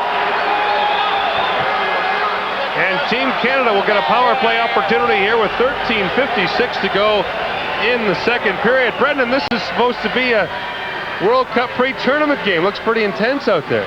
Well, you just knew when Eric came back, you could tell just with that short shift he had before that one there that he was going to stir something up. There was either going to be a goal, a penalty our way, or a penalty their way, and we had certainly a few chances, and we drew a penalty. You played for Team Canada in '91 in the Canada Cup. How would you compare the characteristics of this team to that team in '91? Is this more physical? I think that the character of the team is still developing, and that's what these games are for. The battles that you go in, you win and lose in these exhibition games, that's what develops the team chemistry and the team character. If you're looking, sorry, Gordon, if you're looking at an opposition, who do you fear most? This team out here, Team Russia or Team USA? I'd say both teams for different reasons. And you know, of course, Jeremy Roenick and Chris Chelios are playing tonight for the U.S., and look at this. Sergei Gonchar is bound to be a marked man tonight. He's the guy who got his butt end up earlier on Eric Lindros, and so now Kovalev's in it with Pat Verbeek. Now, isn't that ironic? Former teammates with the Rangers. Well, I think if the Russians want to play the game this way, certainly the Canadians, this will be very comfortable for the Canadians. It's something that we'd like to set a tone, especially considering they're our first opponents on Thursday. There'll obviously be tremendous anticipation for that game, and no doubt some of the tone being set tonight is deliberate, is it not? Well, definitely. That's part of the exhibition. That's what exhibition is for. We don't get a chance to see these guys, and as I mentioned before, this is how you bring a team together. Right now you see some guys marking that Gonchar kid. He's the one who butt-ended Eric Lindros about 5 minutes ago, so it's good to see the team out there backing up Eric. Were you surprised right off the bat, Brendan, when you guys played Team USA? I mean, it was intense from the minute go. Were you surprised at that as an exhibition game? Not really. I think the players, especially the ones who have played in other Canada Cups, I played in '91, we knew what to expect. The fans, I think, were very surprised. A lot of people came up to me and commented on the intensity of the game. There's a lot of competition, a lot of animosity, and a lot of pressure on both the Canadian and American team. We see these guys a lot. Certainly, some of them are our teammates, but once we put on that home country uniform, everything changes. It's certainly not an all-star game. It's not a tic-tac-toe. There's lots of contact. Lots of contact, and I can tell you from my experiences in the dressing room, in this short exhibition schedule so far, there's some rivalries developing. You know, there's been a lot of talk as we look at Wayne Gretzky about the torch being passed to younger Canadian players who will play in the Olympics in '98 and beyond. Do you get the sense that lessons are being learned here by some younger players from people like Coffey, Messier, and Gretzky? Well, they definitely have the experience, and they've got a presence that they walk into a room and you just see the leadership exude from them. So certainly we've got a lot of younger players that right now are being called upon to take a major role in this tournament, but at the same time, we've got some great leaders that have played a long time that we can learn from. Brendan, how about the new face-off alignment, the line alignment? Have you talked about that, and how's that been as an adjustment? Well, the guys have talked about it. From what I hear from the centermen, it favors a big guy like Eric here who can still lean in and get over top of that dot. A guy like Steve Yzerman was telling me that it's a little bit tougher on the smaller players to get that leverage. Lindros wins the draw cleanly. Back to Steve Yzerman, actually, who plays the point in this Canadian power play. Yuskevich gets the extra penalty. And the loose puck in front. Trefilov able to knock it away. Coffey back at the point. Coffey scored! Paul Coffey on the power play, and Canada trails 3-2.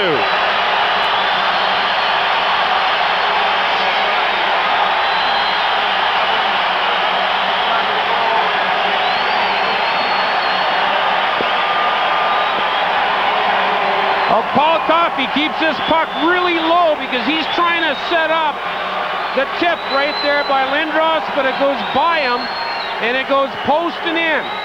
Coffey with the low tippable shot, but that goes post and in. Great positioning by Eric Lindros right in front of Andrei Trefilov. Not much chance by Trefilov to even see the puck. The only defenseman in the top 30 all-time in NHL scoring, Paul Coffey, has brought Canada within a goal. Coffey, the all-time leading scorer among NHL defensemen with 1,410 points. And he's 8th on the NHL's all-time scoring list. Unassisted at 633, and Canada trails by a score of 3-2. Our thanks to Brendan Shanahan for joining us upstairs. Best of luck in the rest of the tournament. Back with more from Calgary right after this.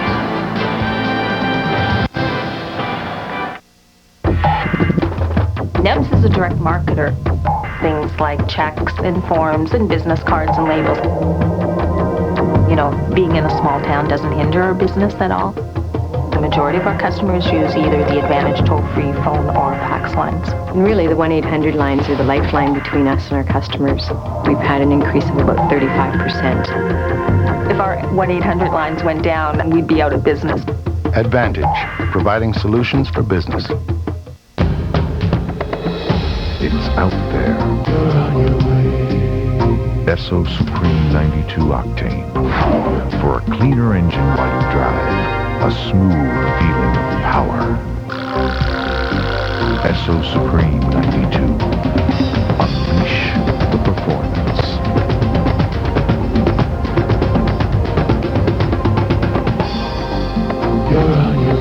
With Esso. Welcome back to Calgary. It was sweltering outside today, 30 degrees Celsius. It's August, but it feels like hockey inside. Canada and Russia, with the Russians leading the Canadians 3-2. And now we'll have a penalty to Vyacheslav Kozlov, who brought down Theron Fleury. And Team Canada, just after scoring the power play goal, will get another chance with the man advantage as Kozlov joins Gonchar and Kovalev in the rushing penalty box. They went off, Gonchar and Kovalev, with Messier and Verbeek in that scrum a couple of minutes ago. Canada is 1 for 3 on the power play. Vyacheslav Kozlov scored a career-high 36 goals last year and was a tremendous presence for the Detroit Red Wings. Kozlov had lined up with Theron Fleury. You wondered, Gordon, if there wasn't words there. And Fleury obviously got taken down by Kozlov. Now here's Fleury, tees it up, and Trefilov knocks it wide. Here's Gretzky with it now. Wayne Gretzky, backhand shot, a soft one, and Malikov is able to backhand that out of the zone and into the Canadian bench. 1:47 to go on the penalty to Vyacheslav Kozlov. And there's Andrei Trefilov, the former Calgary Flame, who didn't play hockey from 1983 to 86. He quit the game completely, came back, and is now a member of the Buffalo Sabres. Well, Andrei Trefilov also in Russia played on a pickup team for 30 rubles a month for a while and worked hard and is now playing for Team Russia in the National Hockey League. It's a great story. Lindros is out there with Gretzky and Fleury on the power play. Steve Yzerman and Paul Coffey are back at the point. And again, Lindros wins the draw cleanly. So Brendan Shanahan's point is well made about the new face-off alignment. Here's Gretzky for Coffey as the last Canadian goal. Here's Gretzky teeing it up, deflected in front by Lindros. The stop is made. Now Gretzky again. Coffey. Soft shot in front. Fleury tipped it wide. Jamnov got it ahead for McGillney, and Alexander McGillney clears it down the ice. Paul Coffey. His long lead pass too far for Danfus there, and Fleury almost got it on a breakaway. Now Canada regroups, and Paul Coffey wires it around the boards. Here's Gretzky. Leaves it there for Danfus. Vincent Danfus with a shot. Trefilov the save. Back to the point to Steve Yzerman. To Paul Coffey. 50 seconds to go in the Canadian power play. Coffey for Yzerman. Yzerman lost the puck in his skates. Now a foot race for it. And Dmitry Yuskevich wins that battle. And Yuskevich clears it out. Now McGillney poaching up there deep and almost took the puck from Yzerman. Here's Gretzky with it. Gretzky, 3 Canadians in front of the net. Gretzky with a shot, it deflects wide. And Andrei Nikolishin knocks the puck down into the Canadian zone. 25 seconds to go on the power play. And a great look at the patience of Wayne Gretzky to hang on to that puck. Many others would have shot seconds before. Here's Damphus. Adam Graves streaks to the front of the net. Couldn't get the pass. Kasparaitis. Rob Blake keeps it in for Canada. Here's Damphus. Back to the point to Rob Blake. Over for Scott Niedermayer. Soft shot. Trefilov saw it all the way and made the stop. Kozlov is out of the penalty box looking for the long lead pass. Now Alexei Yashin brings it across the line. Yashin. Cross ice shot. The save is made. Igor Kravchuk with a hard shot on Martin Brodeur. Kasparaitis from the other side. His shot. And it hit Rob Blake in the crease and a penalty coming. And it looks as though it'll be Rob Blake who will be called for hauling down the Russian player in the Canadian crease. And Dan Maroli calls a high stick on Rob Blake, the pride of Simcoe, Ontario. Rob Blake is in front of the net. You can see just off screen. And there is the high stick on Vladislav Kozlov. As Kozlov's heading to the front of the net because of that shot there, Blake takes him down. Martin Brodeur does a good job of grabbing the puck. Not sure where it is, but he gathers it up. Blake has played very well. You know, Gord, after you come back from that type of knee injury, it's been 10 months really since he's played any competitive hockey. And Blake told us in Vancouver, the key is his mind. Feels good about the injury now. Malikov handled the shot. The Russians are 1 for 4 on the power play.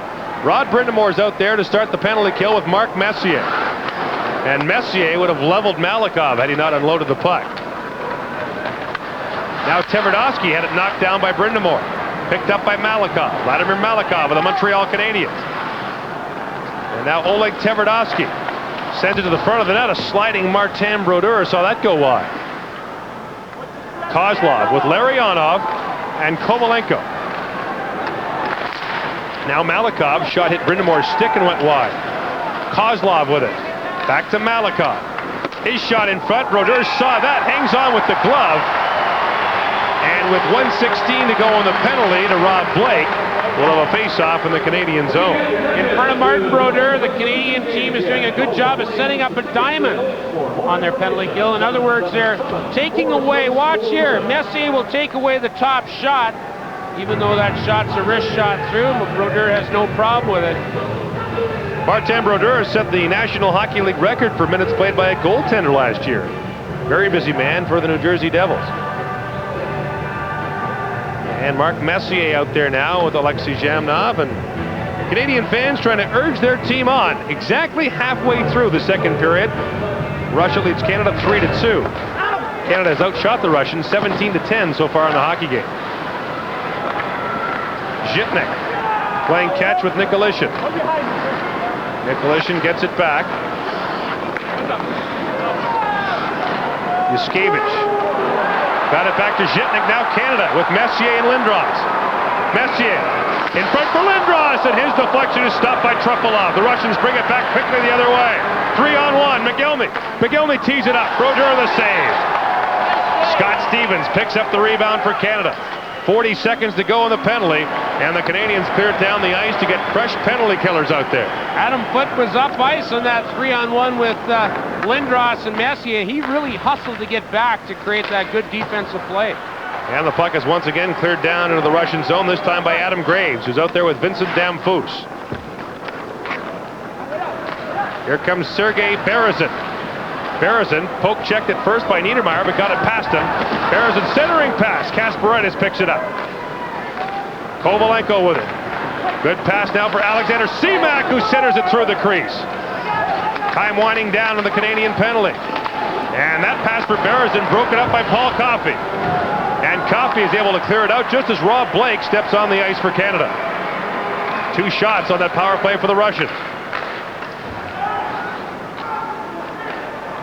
And Seamak knocks it down into the Canadian zone. Here is Scott Niedermayer for Paul Coffey. Coffey Clears it to an open wing and quickly heads off the ice. Darius Kasparaitis saw Gretzky coming and quickly cleared it away, but Fleury picks it up.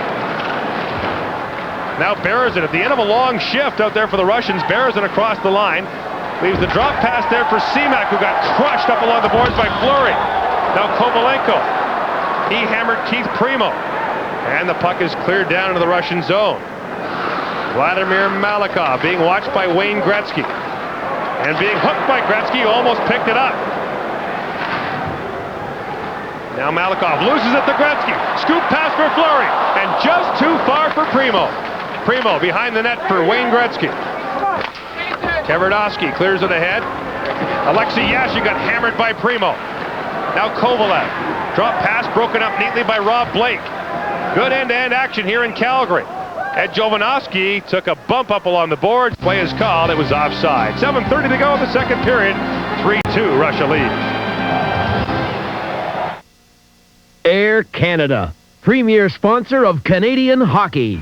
Backing the teams, the players, and their passion for hockey. Watching our future superstars take off. For over 25 years, we've been in on the action. The excitement of hockey in Canada, from midget to junior to pro. And they've shown us that if you want something bad enough, there's no limit to how far you can go. Air Canada, official airline of Canada's national passion.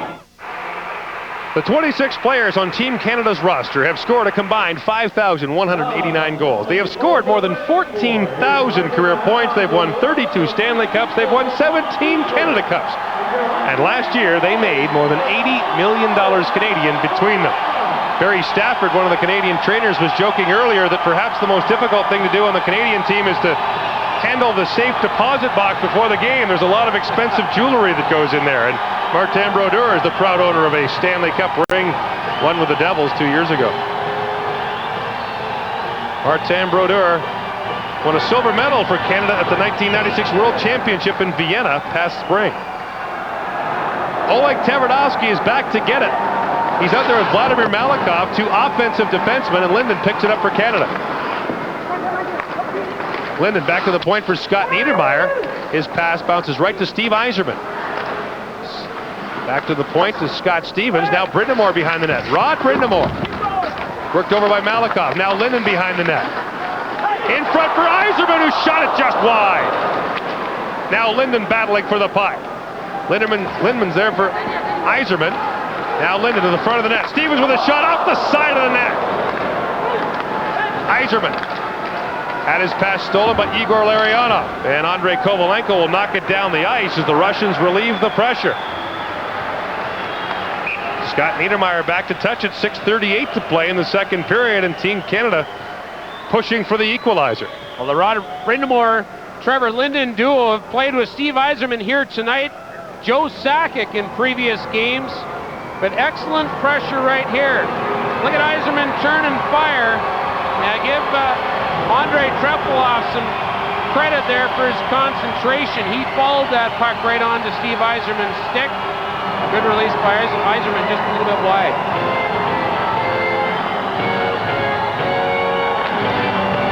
Messier leaves the draw there for Verbeek, who takes a shot. Trepilov got a pad on it. Messier battling at the side of the net along with Adam Graves. Now Verbeek. Coffey pitches up, sends it to the front of the net. That's deflected high and wide by Graves. Graves behind the net. Try to work to the front. Jitnik knocked it away. Adam Graves to the front of the net, just out of the reach of Pat Verbeek. And the Russians again forced to clear it out, and Adam Foote hammered Andrei Nikolitin as he cleared the puck out. And Mark Messier, who's been known to jar a few Russians in his day, sent it ahead, and I'll tell you what, Pat Verbeek got hammered there by Andrei Nikolitin. Great physical play in a World Cup pre-tournament game. Zhamnov centers it, McGillney shot, blocked by Adam Foote, it's hurt. Adam Foote scoops it up, and blocking that shot appears to have hurt Adam Foote of the Colorado Avalanche. And this is the last thing Team Canada needs to see.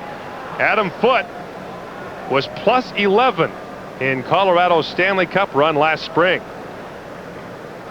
Well, Foote certainly took this shot. It was a one-timer. And I think that it probably increases the velocity a little bit. Foot took it straight on. He's in some pain. Adam Foote, a native of Toronto, in his 6th year in the National Hockey League already. And this is his first international competition. And Adam Foote is up, and you can see him limping noticeably as athletic therapist Ken Lowe of the Edmonton Oilers, and yes, he's the brother of Kevin Lowe, helps him off the ice. Well, you were talking about the smile on Ed Jovanovski's face when he got to play tonight. Adam Foote, he had a smile on his face in Vancouver coming out of that training camp in Whistler. Told me he was really excited to be on this team. Well, I'll tell you who's concerned about Adam Foote is his coach, Mark Crawford. Now, Crawford's having a laugh as he goes off, so Foote must be all right. But the last thing Crawford wants to see is one of the steadiest defensemen for his Stanley Cup champion team get hurt. 5:44 to go here in the second period. Canada has outshot the Russians by a 2-1 margin in the middle period. Lindros lost the draw cleanly that time. Back to the point to Gonchar. His shot is stopped by Martin Brodeur. Lindros ties up his man. Rob Blake now battles for it with Berezin. And Jovanovski gets it ahead for Claude Lemieux. And Claude Lemieux couldn't find the puck at his feet and just now found it. Claude Lemieux got so turned around there he almost slashed himself. And now here's Lemieux waiting for Lindros to get onside. And Lemieux flips it down and behind the Russian goal. Here's Lindros with it. Turnover by the Russians. Lindros, front of the net. Lemieux tips it just wide. Claude Lemieux sends it back for Jovanovski. The puck went by him, and Rob Blake hustles back. Kovalenko makes it a foot race. Blake, Berezin picks it up off along the boards. Kovalenko with it, and Claude Lemieux got him, and Claude Lemieux will get nabbed. Andrei Kovalenko picked up the loose puck and forced Claude Lemieux to take a penalty. Russia leads Canada 3-2. There is a girl being born in America, and somebody will tell her she is beautiful, and somebody will tell her she is strong. Somebody will tell her she's precious, and somebody will say she is tough. There is a girl being born in America, and someone will give her a doll, and someone will give her a ball, and then someone will give her a chance. Claude Lemieux gets penalized again for Team Canada. And his second penalty of the game comes as Andrei Kovalenko stole the puck and Lemieux had little choice. Yeah, you can see Lemieux there. Anytime you take your hand off the stick and make a grab, you know there's going to be a penalty called. Lemieux was hoping to get away with it. Now, Claude Lemieux, it's interesting, we were talking about him playing with Lindros. Eric Lindros said, anybody I can't stand playing against, I like to play with. And I guess that's why he's playing with that guy right there, Claude Lemieux. And Eric Lindros, interestingly enough, watching the scoreboard and watching highlights of the 1984 Canada Cup. So Lindros, who was only 12 years old when the 84 Canada Cup was played. Is that unbelievable or what? Watching the video. He wasn't born when Paul Henderson scored the goal in '72. Rod Brindamore lost the puck. Valerie Bure for Alexei Kovalev. And now Scott Niedermayer able to send it down the ice to kill off part of this penalty. Oleg Tverdovsky retreats to get it. Tverdovsky did not score a goal for the Winnipeg Jets after being acquired from Anaheim. 31 games, no goals, 8 assists. Here comes Yashin in behind the Canadian goal. Back for Bure, who leaves it there for Tverdovsky. For Valerie Bure. The young Russians are out there now. And Yashin's centering pass is intercepted by Rod Brindamore. And Brindamore sends it down the ice. Alexei Kovalev is circling way up by the Canadian blue line, in behind all the Canadian defenders. And Adam Foote watches him closely as he comes back after blocking that shot. Bure for Alexei Yashin. Bure got knocked down. And now Vincent Damphousse breaks away with it. Canada 3 wide. Yzerman with Foote. Damphousse for Adam Foote. And Foote appears to be just fine as he comes back and takes part in the 2-on-1. Now the centering pass for Mark Messier. The shot just wide. Mark Messier with a great short-handed chance for Canada. Now Vincent Damphousse tries to set it deep for Messier, but he was going the other way, and you heard Damphousse cry out. Good play by Alexei Yashin to deflect that Messier shot. Otherwise, that could have been very dangerous. 25 seconds to go on the penalty to Claude Lemieux. Here's Paul Coffey. Coffey can't chip it out. Yuskevich sends it to the front of the net. Kovalev couldn't knock it down. Kovalev being worked on by Coffey. Now Larionov back to the point. Alexei Zhitnik, lots of time. A shot stuck by Brodeur. Larionov with it. Back to the point. Yuskevich with a shot just wide. Rebound. The puck is still loose behind the net. Kovalev can't center it. Adam Foote knocks it away. Now Larionov. Back for Kozlov. The puck hit a skate. Graves trying to find it, and Adam Graves finally falls on the puck, but Dan Marilwali won't play dead. Now finally the puck comes out, and Claude Lemieux back out there picks up the puck in the corner. Dmitry Yuskevich has two Canadians on him. Claude Lemieux just about got to him. Now Kozlov, the pass too far for him, and Claude Lemieux wiped out Alexei Zhitnik along the boards. Sergei Gonchar being watched by his opposite number, Keith Primo. Now Zhamnov, long lead pass, broken up by Niedermeyer. Claude Lemieux steps in, he gets knocked down by Zhitnik. Now Lindros with a centering pass, and just unable to tip it in is Keith Primo. Tremendous pace to the hockey game, good hitting, and great offensive chances. Wow. There's not too many times you'll see forwards attack the net like Keith Primo attacks the backside of this net. Good pass here. Look at the hit. Lindros knows that Primo's there. He gives him the puck, and that's just deflected up into the stands. But boy, watch Primo come on the backside here. Good play by Lindros to get his head up. And Primo, I'm telling you, he almost gets it. And Keith Primo involved at the side of the net. Keith Primo was one of 6 first-round picks from 1990 who was playing in the World Cup. Peter Nedved, Jaromir Jagr, Darian Hatcher, Keith Tkachuk, and Brian Smolinski are the others. Remember that big 5 drafted in Vancouver? Jaromir Jagr, Keith Primo, Nedved. It was a tremendous draft class, and Owen Nolan went #1 overall. I remember watching that on TV, Gordon, the big applause when Peter Nedved, who played in Seattle, his junior hockey in Seattle, was taken by the Vancouver Canucks. Mike Ricci, by the way, the other member of that top 5 class in 1990. And there's Claude Lemieux, an underrated goal scorer. 39 goals for Colorado last year. He's always had a good touch around the net, especially in the playoffs. Remember, he was the playoff MVP in New Jersey's Stanley Cup run last year and won the Stanley Cup in back-to-back years with different teams. A rare accomplishment. And now the shot right on by Scott Stevens, stopped by Trefilov. Under 2 minutes to play here in the second period. Lindros gets up and Primo on the wraparound, stopped by Trefilov. Canada's outshot the Russians 21-13. Lindros centers it. Lemieux backhand, stopped by Trefilov, his best of the game. Lemieux had him going the wrong way, but Trefilov stuck the pad out. Great hitting in this hockey game. Eric Lindros got Gonchar back for the butt end earlier. Now Zhamnov for Nikolitin. He gets bumped by Scott Niedermeyer. Now Kevin Stephen loses the puck. And Claude Lemieux is back to pick it up. Vincent Damphousse can't knock it down. Gonchar clears it out of the zone, and Gonchar got hammered again by Lindros. Now here comes Zhamnov.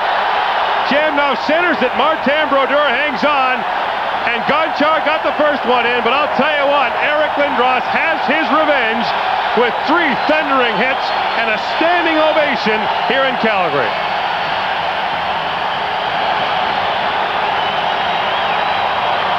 Don't mess with 88.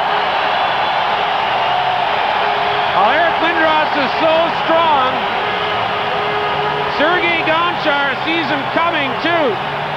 When you get the train coming at you, I gotta tell you, he's got him in his sights right here. He just turned, and there's the first hit. Kasparaitis goes after Lindros and falls down and trying to retaliate. You know, what's amazing about Lindros, he's been in the National Hockey League for 4 years now. In the dressing room today, he walked through with just a towel wrapped around him. Remember, he's 6'4", 230, and not an ounce of fat on him, and even players who have seen him before marvel at the physique of Eric Lindros. We were talking about how effective Lindros is on the face-off because of that strength. He is, you know, if you think of one word that might describe his game, certainly it's complete. The other word might be impact. Time winding down to the second. Here comes Mark Messier. His pass for Paul Coffey, and Coffey shoots it into the corner. Kozlov loses it to Adam Graves. Wraparound backhand shot. Trefilov to save. Loose puck in front. Paul Coffey pitching up to get it. And Coffey wins the battle with Larionov. Now side of that. Graves backhand shot. Rebound. Trefilov another save. And Pat Verbeek standing right on top of him. And more pushing and shoving breaks out. Look at Mark Messier. Messier wants Kovalenko.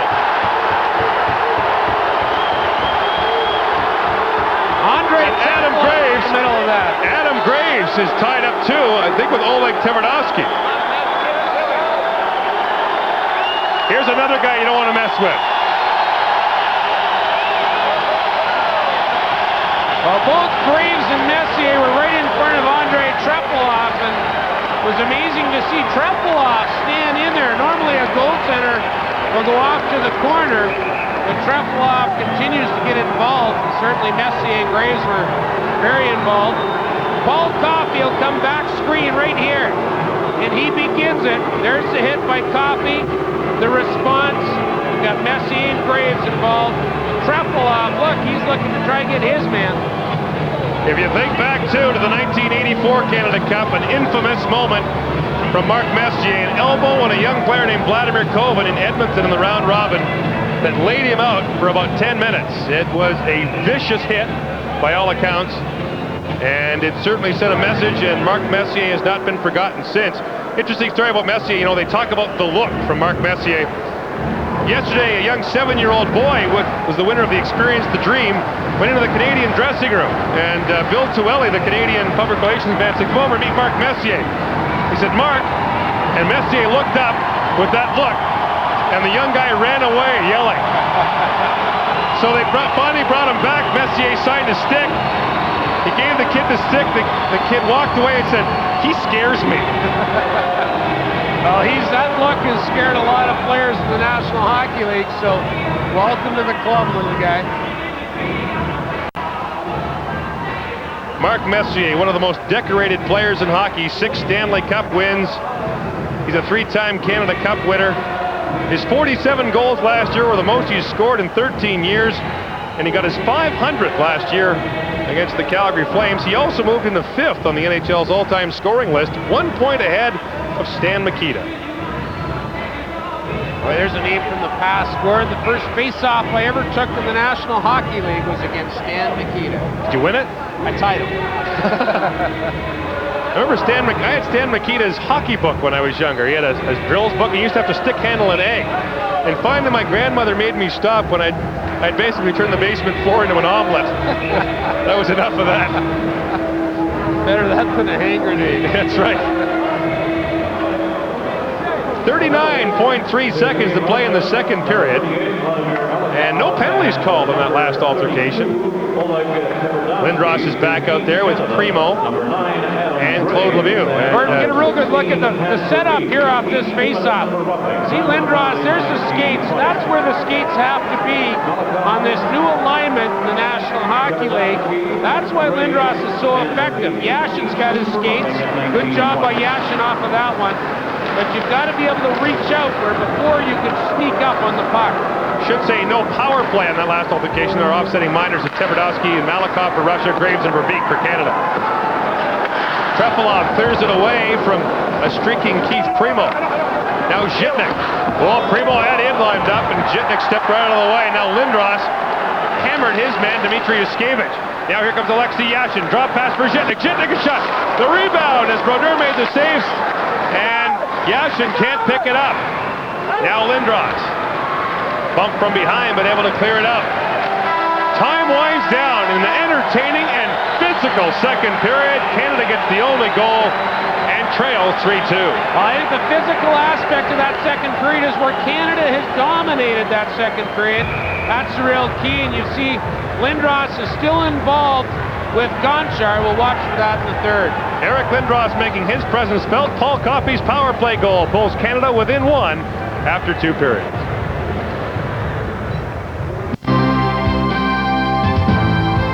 World Cup of Hockey live at the intermission is brought to you by Pepsi Stuff.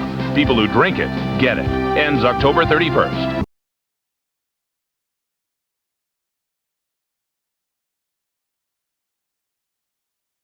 I'm the numbers man. I guess come in, build a dinosaur, and go home. But we have clients all over the world. International communication via the telephone, that is our link to our clients. We have to be competitive in our pricing. Advantage helps us to save those costs that are necessary. And ensures we don't go extinct. Advantage, providing solutions for business. Hi, I'm Sparky Anderson. Tune in to TSN's Blue Jays telecast and watch for my on-the-ball features. Brought to you by Gillette's $250,000 Triple Play Challenge. Coming soon to a retailer near you. Presenting Gillette Clear Gel Antiperspirant. A clear, clean gel that goes on smoothly with no white residue for effective all-day protection. Gillette Clear Gel Antiperspirant. Through 2 periods of play in Calgary, Canada trails Russia 3-2 in World Cup pre-tournament action. Just 1 goal to report from the second period. It comes on the power play at 6:33. Paul Coffey's point shot brings Canada within 1. The shots on goal through 2 periods of play favor Canada 24-15 after they outshot the Russians 15-9 in the second period. The second period summary is brought to you by Chrysler. Well, it won't appear on the scoring summary, Ryan, but the score is 3-1 for Eric Lindros on Sergei Gonchar. Think back to earlier in the second period when Gonchar hit Lindros high up by the Canadian bench, and Lindros actually had to go to the Canadian dressing room. Great concern for Team Canada at that point, but then Lindros came back, and this happened. Yeah, there's the response right here. Lindros had him lined up. That's a good, clean hit if Gonchar would have had the puck. But it was the repayment for that high butt end by Gonchar on Lindros. Now, the question is, Canada can do that now, but is that the kind of thing that can happen during the tournament? Well, it certainly can make an impact in a game, can't it? But the key is, again, discipline. The end result is you want to win the game. I think it's a payback. It's a good time to do it here in the pre-tournament. Looking at this hockey game, too, we talked about it before the game. Team Canada's defense was in question. What do you think of the D tonight? I think Adam Foote's done an excellent job of being up on the play. He's created some hits. Jovanovski's done a great job. I think he stepped right in. I'm impressed with him here tonight. Scott Stevens is solid. Paul Coffey's played his game, so I think so far so good. And Paul Coffey with the goal that brings Canada within 1. Back with the third period when our coverage of the 1996 World Cup of Hockey continues right after this.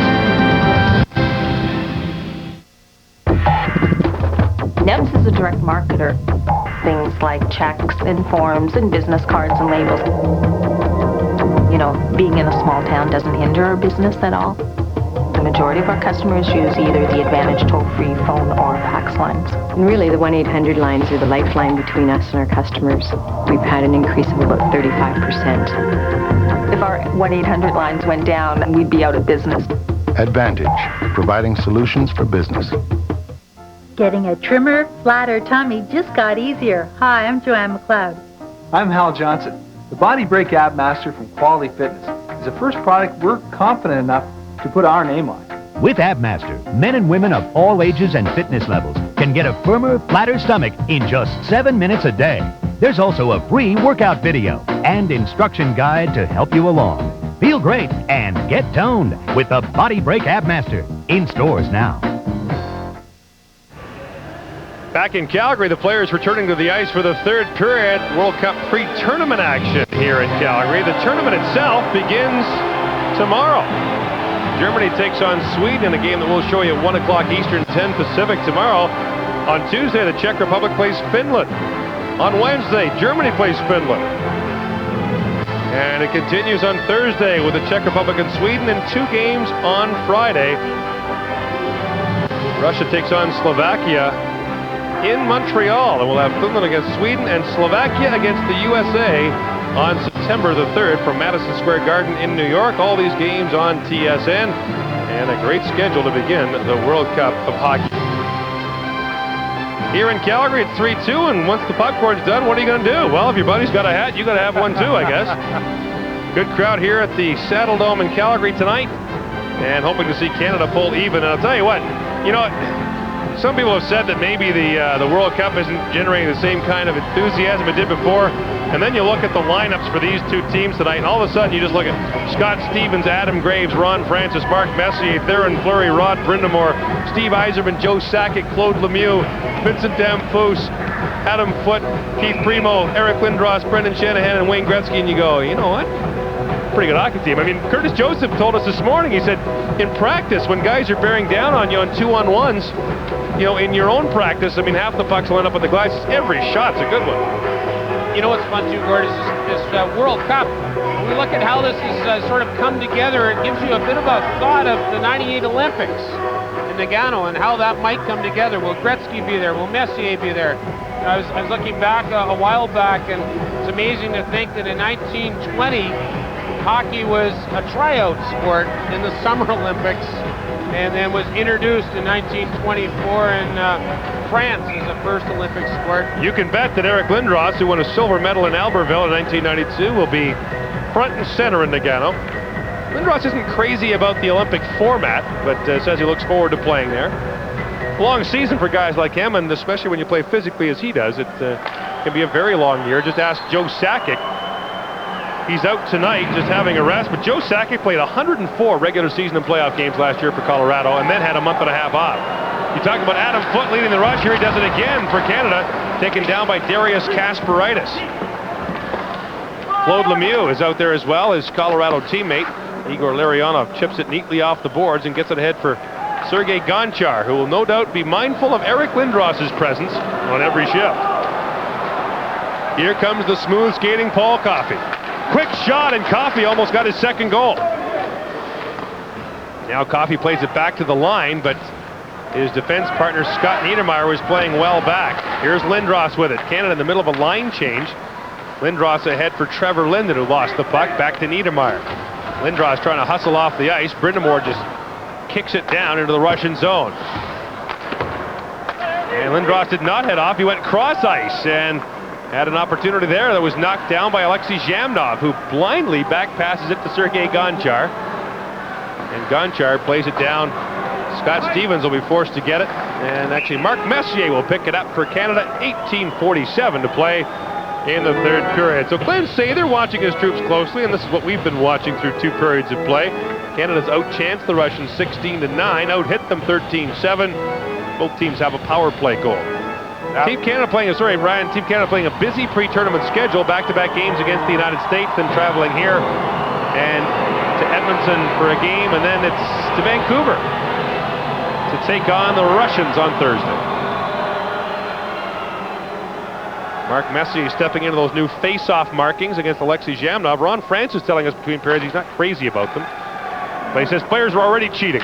They've already found a way around it, and you can bet that if there's a way to beat it, Mark Messier will find it. Scott Niedermayer over for Scott Stevens. Gets it ahead for Trevor Linden. And his pass just out of the reach of Mark Messier. Icing waved off as Zhitnik goes back, and Messier had him lined up.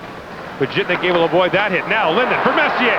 Messier waits, the shot deflected wide by Dmitry Yushkevich. Now Linden with it. For Stevens. Scott Stevens with a shot. Messier tipped that, it was stopped. Zhamnov, long lead pass for McGillney breaking in. But Martin Brodeur clears it off the boards, not out. Now Rod Brindamore with it. Brindamore's pass broken up. Stevens and Niedermayer, the two Scots from New Jersey, sending it ahead for Trevor Linden. Here's Alexander McGillney, lost the puck in his feet. Stevens gets it ahead for Wayne Gretzky. Centering pass for Damphousse, and Damphousse almost got it on the second try. Here comes Kovalev. Kovalev steps around Gretzky. He's got Yashin with him. Kovalev, great moves, but Rob Blake forces him back. Kovalev down low for Yashin. The pass broken up by Wayne Gretzky. Now Kovalev with a shot, blocked by Damphousse. Yashin with it. Hammered by Blake. Valerie Bure with it, waiting and trying to get it to Kovalev, but the puck is broken up as Jovanovski gets it. Jovanovski hammers Kovalev, and now here comes Gretzky with Theron Fleury and Vincent Damphousse. Gretzky for Fleury. His soft shot handled easily by Trefilov. Puck up on the back of the net. And Trefilov will hang on as Theron Fleury takes a shot at Darius Kasparaitis. And we've got a penalty coming up to Kasparaitis, I believe. Here's what happened, Gord. Kasparaitis was getting slashing, and then he actually tried to manhandle Dan Marawelli. I think Kasparaitis is going to go for a long time. Here's the slash here, right there. Oh. You can see that slash on Theron Fleury. Now watch Kasparaitis. Paw is in play. Kasparaitis, as Fleury walks away, actually goes after Marawelli. And I think we're going to see a double minor to Darius Kasparaitis. Slashing is the first, and unsportsmanlike conduct is the second. So Canada with a long power play opportunity in the hockey game, and Paul Coffey has a power play goal from the second period. And that's probably a generous response by Dan Marawelli, because anytime you manhandle a referee, you're supposed to be gone. Canada's 1 for 4 on the power play with 8 shots on goal. Lindros with Fleury and Gretzky. Niedermeyer and Coffey are back at the point.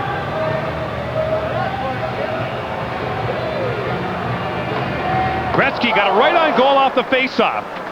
Lindros back to Niedermeyer. For Theron Fleury. Time, a shot. Bad save made by Trefilov. Trefilov and Brodeur have played the entire game so far. And they would appear to be the starting goaltenders for their respective teams when the tournament opens Thursday for these two clubs. Now Lindros leans into Malikov, leaves it behind the net for Gretzky. Centering pass, nobody there. Niedermeyer for Coffey. To Lindros. Coffey. For Fleury. One times it over for Niedermeyer, who couldn't handle the pass. Gretzky with Lindros in front. Gretzky backhand shot. Lindros looking for the loose puck. And Trefilov with a little butt end on Eric Lindros, who is causing all kinds of headaches for the Russians at both ends of the ice. Wayne Gretzky has fond memories of this building for two reasons. In 1986, he recorded 3 points to give him 215 on the season. That's a all-time regular season scoring mark that still stands. He also scored a short-handed goal here in the playoffs in 1988 against Calgary in overtime, and Edmonton went on to sweep the Calgary Flames. Well, Wayne Gretzky has been an unbelievable player in my era, and when I say that, I had a chance to play against him in junior, and he was as good then, Gord, as he is now. He really hasn't stopped for, closing in on 2 centuries. Rob Blake with a shot that was gloved down by Trefilov. Just think about it. If you want to break Wayne Gretzky's NHL record for career goals, you'll have to have 17 consecutive 50-goal seasons. The record's 9 by Mike Bossy. The longest current streak of consecutive 50 goals, I believe, is 5. Messier back to the point. Damphousse with a shot. That's blocked by Kovalenko. Now Damphousse gets it back. Hard shot off a skating wide. 3 minutes to go in this double minor. Messier out there with Linden and Verbeek.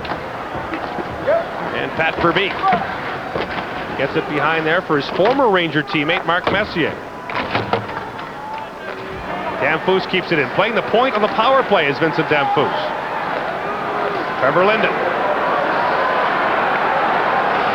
Fans getting impatient with the Canadian power play. Messier centers it. Almost knocked out by Seamack. Now Messier with it. Back to the point to Blake. Blake tees it up. That shot hit the skate of Yuskevich. Now Linden chipped it to the front of the net. Verbeek couldn't get good wood on it. Blake to Messier. Linden heading off the ice. He broke his stick. Placed by Lindros. Here's Verbeek. Puck taken away from him by Zhitnik and cleared down the ice by Andrei Kovalenko. Russians have killed off the first half of the double minor. Rob Blake with it.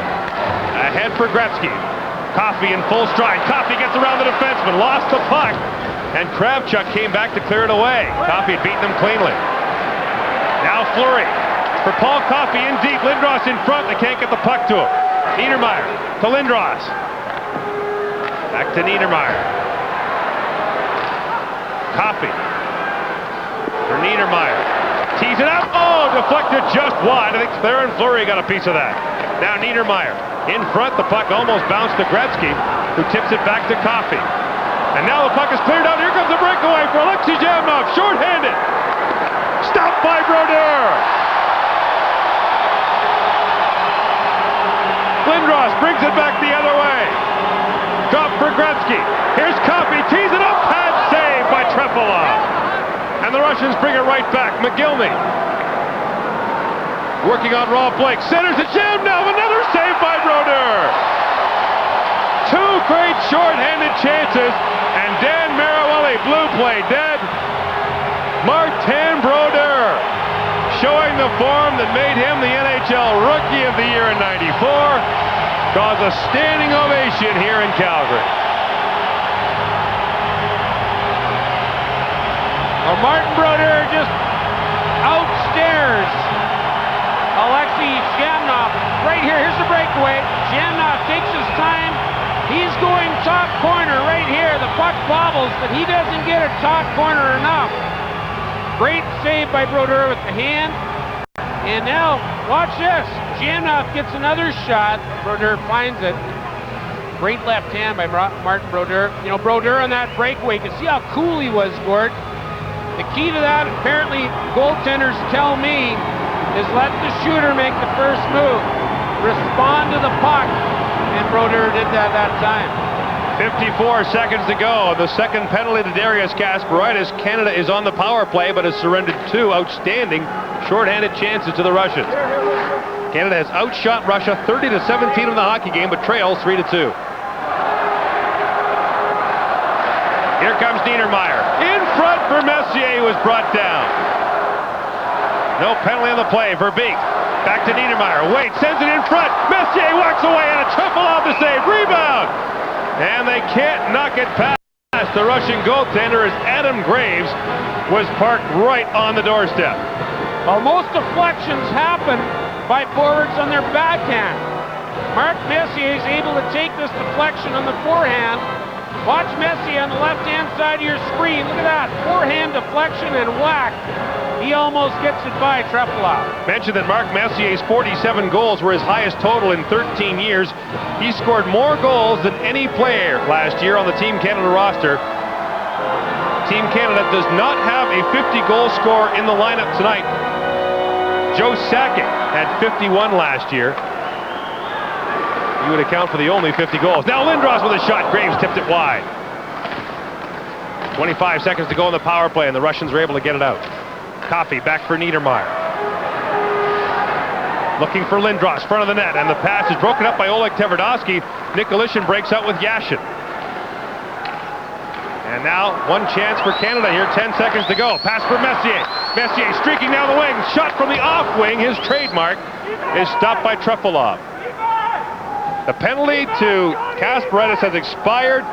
The Russians kill off a 4-minute Canadian power play. And now Lindros takes the lead pass, but it crosses two lines. 12:52 to play here in the third period. And Team Canada trails 3-2 thanks to Martin Brodeur keeping them in the game.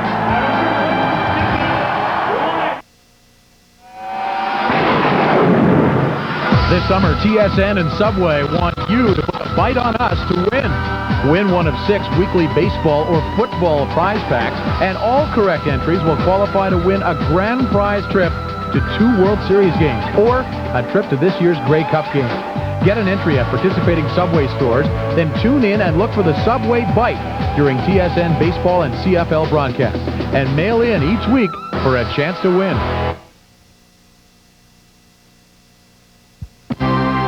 TSN is proud to present the 1996 World Cup of Hockey. Tonight's third period is brought to you by Kellogg's, the best to you each morning.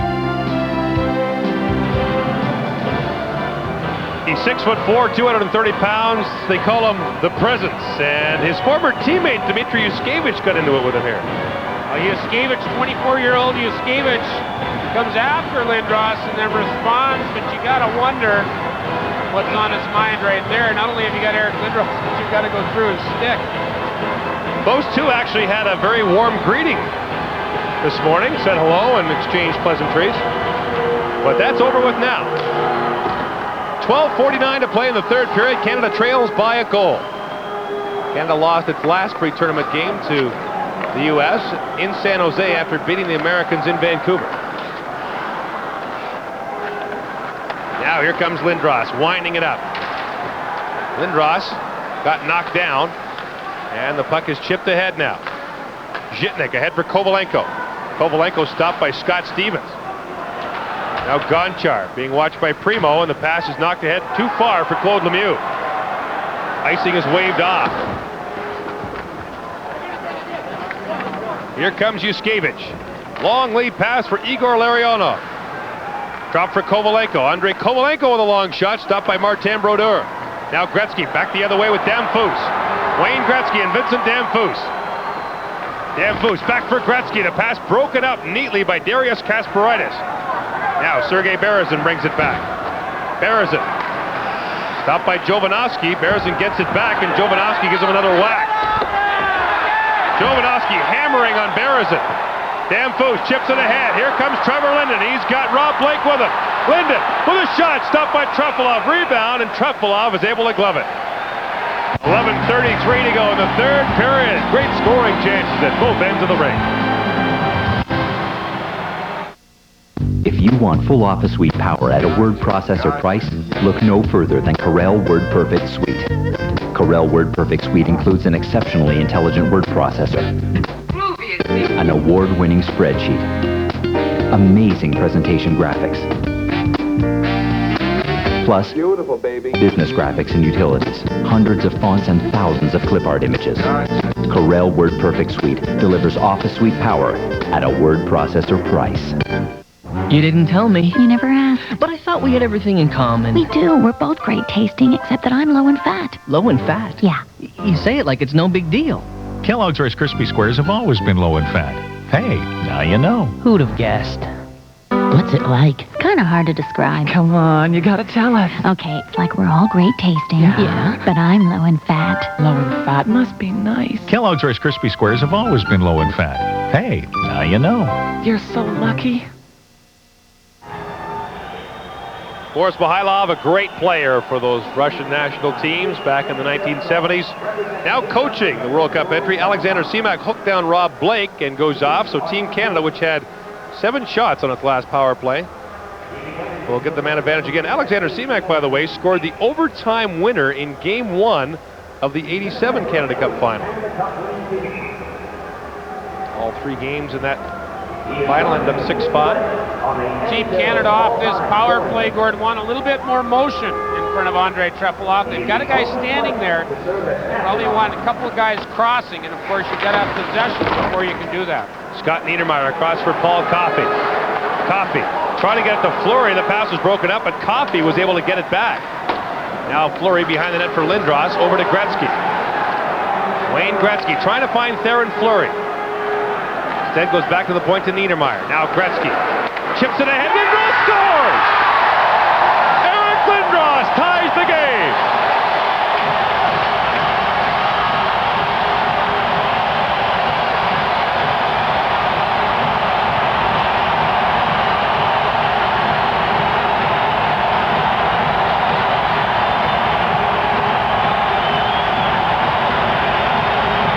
That's a great pass by Gretzky to Lindros. He chips it in. It's about a 9-iron shot, and Lindros is able to redirect it on his forehand. Excellent work between Coffey and Gretzky to get the puck down to Lindros. Boy, when that big guy camps there, there's nobody who's going to move him. Eric Lindros from Wayne Gretzky and Paul Coffey. It's 88 from 99 and 77. And it's 3-3. Kozlov brings it back the other way. Poke checked away by Scott Stevens, who's been a tower of strength on the Canadian blue line. Igor Larionov sends it into the Canadian zone. 10:50 to play in the third period. We're tied at 3. Stevens, long lead pass for Lindros. Lindros out there with Primo and Lemieux. Lindros gets around the first man, Malikov, centers it, and Trefilov knocked it away. Primo for Claude Lemieux. Lemieux breaks away, tees it up, and Primo tipped it just wide. Now Messier breaking in there. Larionov knocks it down, and Team Canada has seized control of this hockey game since the latter stages of the second period.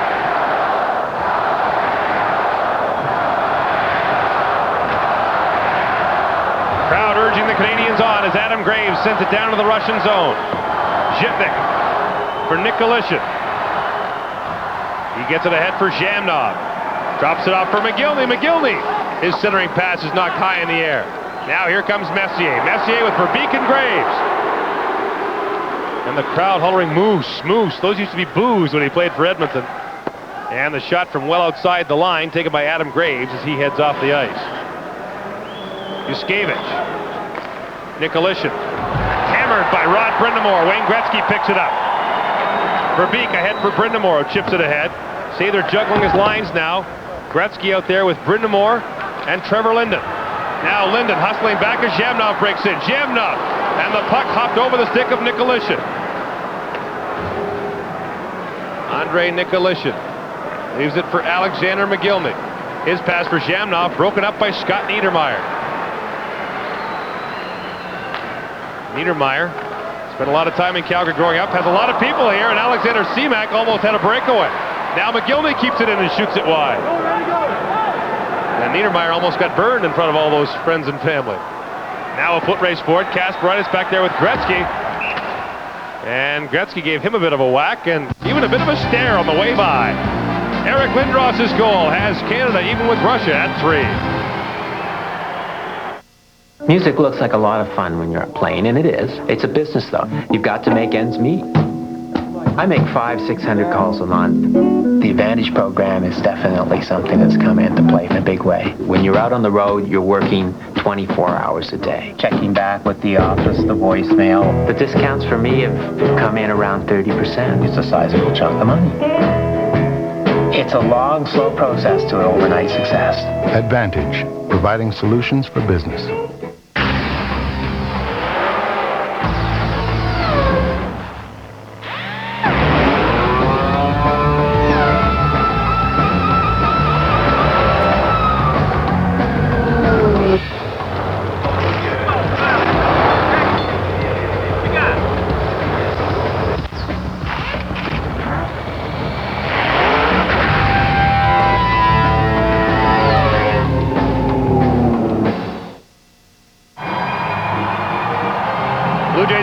Continues on Tuesday. Former Blue Jay Paul Molitor in with the Minnesota Twins.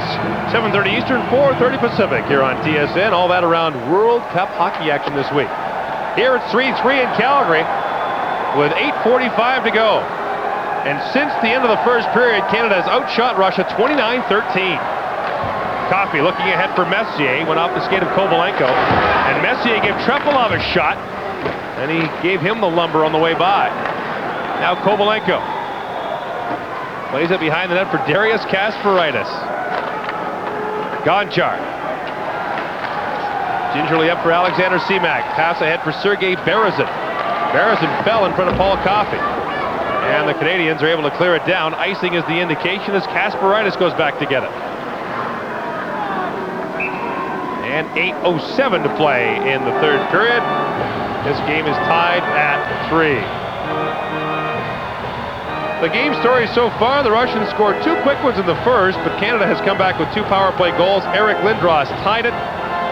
Wayne Gretzky has 2 assists in the game, and Canada out shooting the Russians by a wide margin. This should not be unexpected, Ryan. The Russian teams have traditionally been outshot because they don't tend to take shots from sharp angles. Yeah, they like to keep possession until a perfect shot comes. Now Tverdovsky, a soft shot, hit the goalpost. Rebound, Kovalev stopped by Brodeur. That slow roller by Oleg Tverdovsky caromed off the goalpost, and Kovalev had a great chance at the side of the net. One of the few times that Alexei Yashin has been able to beat Eric Lindros on the draw. And this is just put on net, deflected here, post and out. And watch Valerie Burry go hard into Martin Brodeur trying to get the rebound. Now a bouncing puck down in the Russian zone. Malikov being watched by Lemieux. Alexei Yashin lost the puck there to Scott Stevens. And it was in turn broken up by Kovalev. Alexei Kovalev gold medalist in 92 and a Stanley Cup champion in 94. Lost the puck to Lindros, who flips it ahead. And now quick changes by both teams, and the crowd kind of takes a breather here. Maybe exhausted after 2.5 hours of great hockey. Bure drops it for Yashin. That pass is broken up by Stevens, sending it ahead for Rod Brindamore. Chips it ahead for Trevor Linden. But Linden lost the puck. And now Blake sends it in, but the Canadians have to hustle back onside. Yashin with it. Looking ahead for Kovalev. Martin Brodeur can't knock it down. Slava Kozlov from a sharp angle hit the side of the net. Here comes Ed Jovanovski. Jovanovski with that clearing attempt goes high into the crowd. Now to play with 6:53 to go here in the third period. One concern for the Canadians, Ryan, the travel schedule. Thursday in Vancouver against Russia, then Saturday in Philadelphia against the United States, and then Sunday in Montreal against Slovakia. Canada will travel more than any team in North America in the round-robin portion of the tournament. And the United States team has been setting up their camp in Providence, Rhode Island, so in essence, Gord, they're waiting. There's no doubt that they'll be waiting for the Canadian team when they line up that match as this tournament goes on. Interestingly enough, all three of Canada's games will take place in arenas that are less than a year old. GM Place in Vancouver, the Molson Center in Montreal, and the new Spectrum in Philadelphia, the Core States Center. Offside is the indication at the line as Alexei Zhitnik stepped in, but the teammate was offside. So new Barnes get the work out, and you can see Alexei Zhitnik hasn't got his new equipment yet. He's still wearing the Buffalo Sabres gloves. That's right. Traded, as I mentioned, by LA to Buffalo in the Grant Fuhr deal a couple of years ago. He's played in 3 World Championships, the Olympics, the Canada Cup, and he's just 23 years old. And Zhitnik has it now, over for Dmitry Yuskevich. Slava Kozlov had it knocked away by Messier, who gets it ahead for Coffey. Coffey with Messier and Verbeek. Messier down low for Verbeek. Verbeek side of the centers, and Graves scores!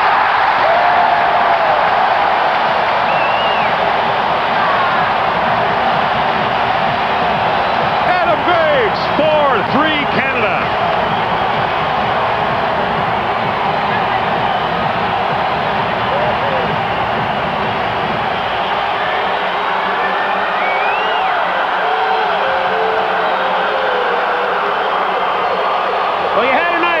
Cycling the puck down low was going to reward this Canadian team, and it does with the winning goal by Adam Graves.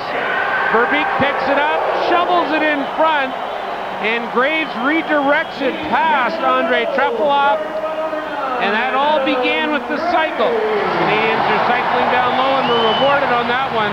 Which means repeatedly throwing it in the corner, right? Just setting it down low. Well, I think it was an excellent setup, though, by Mark Messier. He knew that Verbeek was going to retain the puck.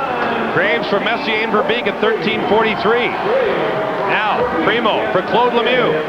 Back to Coffey. Canada leads for the first time since the first, and almost adds to it as that puck bounces into the glove of Trefilov. And now Verbeek, or Lemieux rather, is back down in there with Darius Kasparaitis. Yes, Claude Lemieux always popular in international and National Hockey League games. If there's a scrum, Claude's in the middle of it if he's on the ice. Well, there's Adam Graves. Well documented that Adam Graves had back surgery. In fact, the timing of it couldn't have been better. It came right during the NHL lockout. Adam Graves missed only 1 game last year. In fact, has missed only 1 game in the last 5 years, despite having major back surgery. Talked to Adam Graves actually this morning, and he's telling me he had a good summer, or so far a good summer in Toronto. A lot of these guys have spent the last 2 months preparing for this World Cup. Graves was outstanding for the Rangers in the playoffs last year. 7 goals in 10 postseason games for New York. Now the Russians bring it back. Zhamnov. Poke check by Adam Foote. Now Gretzky sends it ahead for Trevor Linden. Gonchar took a bump from Brindamore. McGillney has poke checked neatly. Now Gonchar with it. What is it about Canada-Russia games in Calgary? They always seem so close. And this one far from done. Now Brindamore sends it in. Malikov picks it up. Gretzky looking to pick it up against McGillney. Gretzky gets it back for Stevens. Backhands to the front. Zhamnov knocked that down. And Alexei Zhamnov winds it up for the Russians. And Zhamnov lost the puck at his skates and will have to regroup as Canada changes lines. Messier, Graves, and Verbeek are back out there for Canada. Here comes Tverdovsky, the defenseman leading the rush. Tverdovsky goes in and pulls over Martin Brodeur. Doesn't get a shot away. Now Yashin, poked away by Messier. Yashin hooks him down, and Alexei Yashin will be penalized for hooking down Mark Messier. The 35-year-old Messier forces the 22-year-old Yashin to hook him down. If you want full office suite power at a word processor price, look no further than Corel WordPerfect Suite. Corel WordPerfect Suite includes an exceptionally intelligent word processor, an award-winning spreadsheet, amazing presentation graphics, plus Beautiful, baby. business graphics and utilities, hundreds of fonts and thousands of clip art images. Corel WordPerfect Suite delivers office suite power at a word processor price. I'm here at Skydome with Circle researcher Sheila Forbes. Domes, diamonds, circles, this is all coming out of left field. No, Dean, it's right over the pitcher's mound. But you'll notice the baseball diamond has been transformed into a circle. Fascinating. Any clues? Well, Dean, we found traces of chocolate and peanut butter on this baseball. Reese Peanut Butter Cups, a close encounter of real milk chocolate and peanut butter. I guess this time they've really thrown you a curveball. No, it's a Rawlings. Alexei Yashin got caught flat-footed and hooked down Mark Messier. And the key to this one is that Messier keeps his feet moving along the boards. 1, 2, 3, 4, 5 strides, and you can see that's why Yashin pulled him down. And so Team Canada goes back to the power play with 4:40 to play in the third period. Remember, though, Russia had two outstanding shorthanded chances on a Canadian power play opportunity earlier. Rob Blake brings it ahead for Canada. LA King fans will be watching his progress in the tournament closely. Lindros takes a hard bump. Gretzky behind the net for Fleury. Blake to Fleury. Canada 3 wide of the blue line. Now Fleury down low for Gretzky. Gretzky waits. Centers it. Lindros was knocked down, and Lindros tomahawked Dmitry Yushkevich. Chopped him down like a tree. I guess they won't be going to any Flyer reunions together. Now Kovalenko, short-handed. Stopped from behind by Coffey. Kovalenko gets the backhand shot. Rebound, they score! Alexei Kovalev cashes on the short-handed chance. 4-4 with 3:53 to go. Well, this is a strong backhand by Andrei Kovalenko. Look at the balance here. Watch the backhand. Coffey's all over him. He gets a lot of wood on that shot. And Kovalev puts it home. Martin Brodeur, no chance, he's down. But I'm amazed at how much Kovalenko was able to get on that backhand. He must have a pretty straight stick, Gord. That's the one I used to have. Kovalev from Kovalenko at 16:07, and we're even at 4 with 3:53 to go. Still 1:05 to go, and the Russian penalty to Alexei Yashin. And Verbeek tries to clear it up off the glass, but it goes out of play. So we mentioned the shorthanded opportunities for the Russians, and they come through to even this game at 4. And Boris Mikhailov, now this is unusual. I mean, we were used to watching Viktor Tikhonov. I mean, he smiled once a decade. Boris Mikhailov smiles once every 3 or 4 minutes. I'm not sure Mihailov's grinning to try and get his glasses up on the top of his nose. If it's a real smile, but he's thinking he needs new glasses. He's enjoying it. Now Niedermeyer ahead for Coffey. Coffey. And the pass is offside. What a year in Russian hockey. We talked about all the upheaval there. At one point during the season last year, Viktor Tikhonov was replaced as the coach of the former Central Red Army team. Tikhonov went to court and actually turned up with armed guards and took over the dressing room. It took soldiers to evict Tikhonov and his guards from the room. And I chatted with Tikhonov at the World Championships in Vienna, and he was telling me, or the guy next to him was telling me, Gord, that it was actually the defense minister that relieved him or retired him from his job. It's an amazing story. Coffey looking for Pat Verbeek. 30 seconds to go on the Russian penalty. Igor Larionov looking for a shorthanded chance, but Brodeur comes out quickly. And the Russians changing penalty killers. A chance for Canada here. Scott Niedermayer moving across the line. Niedermayer goes offside at the Russian line. One thing Glenn Sather has emphasized for Canadian defensemen is to jump into the play. And for a player like Scott Niedermayer, it's been kind of a welcome experience, although he says he's not really remembering how to do it. It's been a while. He plays in New Jersey, and Jacques Lemaire does not like his defensemen to get involved in the rush. Well, Scott Niedermayer loves to be up in the play. Type of character. Play a free-flowing style that's aggressive and offensively designed. And does that sound a little bit like the Edmonton Oilers of the 80s, late 70s and 80s? Sure does. And I think we've seen a bunch of that tonight. Malikov goes back and icing the call now against Canada with 11 seconds to go. So the Canadian power play misfiring badly, having given up a short-handed goal, and now forced back with 11 seconds into its own zone. Well, Glenn Sather truly does believe in offensive hockey, even though a couple years ago his team wasn't really well suited to it. He was a part of the rules committee that tried to open the game up. Sather believes in creativity. He believes in players moving the puck up the ice quickly, the quick transition game, and he's long admired Russian players who are excellent at doing it. Jamnov steps in for the draw now against Keith Primo. And Jamnov had to give him the edge on that draw. And time winding down this Russian penalty. 4-4 is the score, 2:50 to play. Tverdovsky with a shot right on. Brodeur made the stop. And Jamnov chips it back for Malikov.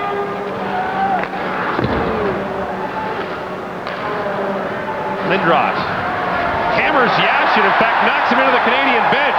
Now Lindros looking for the puck, who was in his skates, and Yashin brings it back. His pass for McGillney is behind him. Primo brings it back. Keith Primo across the lines for Claude Lemieux. Puck to the front of the net. Trefilov makes the save as Keith Primo was bearing down on him. 2:19 to play here in the third period. How many quality hits has Eric Lindros had tonight? Boy, they're in double figures, there's no doubt about that. Here's a hit on Yashin. Alexei Yashin, he's just overpowered by Eric Lindros, almost tossed into the bench. And Alexei Yashin's very strong on his feet. So that gives you a pretty good indication of how strong Eric Lindros is. Just ask players around the National Hockey League who have been rattled by those checks. Glenn Sather said last year, it used to be a big defenseman who was 6'1", 200. He says Eric Lindros has changed the definition of big. Wayne Gretzky will line up with his feet straight, but 3 times now in this game he's gone forward on the left-hand face-off circle and almost put it in. I've seen him score like that. See him line up, though. He lines up to show, I'm going to pull it back, and then often he goes forward. Tried to pull it back, but the draw was won by Alexei Yashin. Kept in by Blake. Down low for Damphus. He's being worked over by Zhitnik. And Yuskevich brings it back. Fleury couldn't contain the bouncing puck. And Yuskevich gets it back for the Russians. Ahead for Yashin. For Kovalev. Sends it back in front. Martin Brodeur makes the stop. Fleury ahead for Gretzky. Here come Fleury, Gretzky, and Damphus. Fleury drops for Gretzky. Back to Fleury. Fleury in front of the net. Now the wraparound side of the net. Trefilov made the stop. And I think it got tied up in the equipment of one of the Russian players. The puck disappeared into Alexei Zhitnik. Now, you talk about tic-tac-toe. These two guys, Theo Fleury and Wayne Gretzky. Look at the give go. Give. Watch here. Go. Give. Right back. Great pass by Gretzky to Theo Fleury. He just doesn't have enough room, and this goes right into Zhitnik's equipment.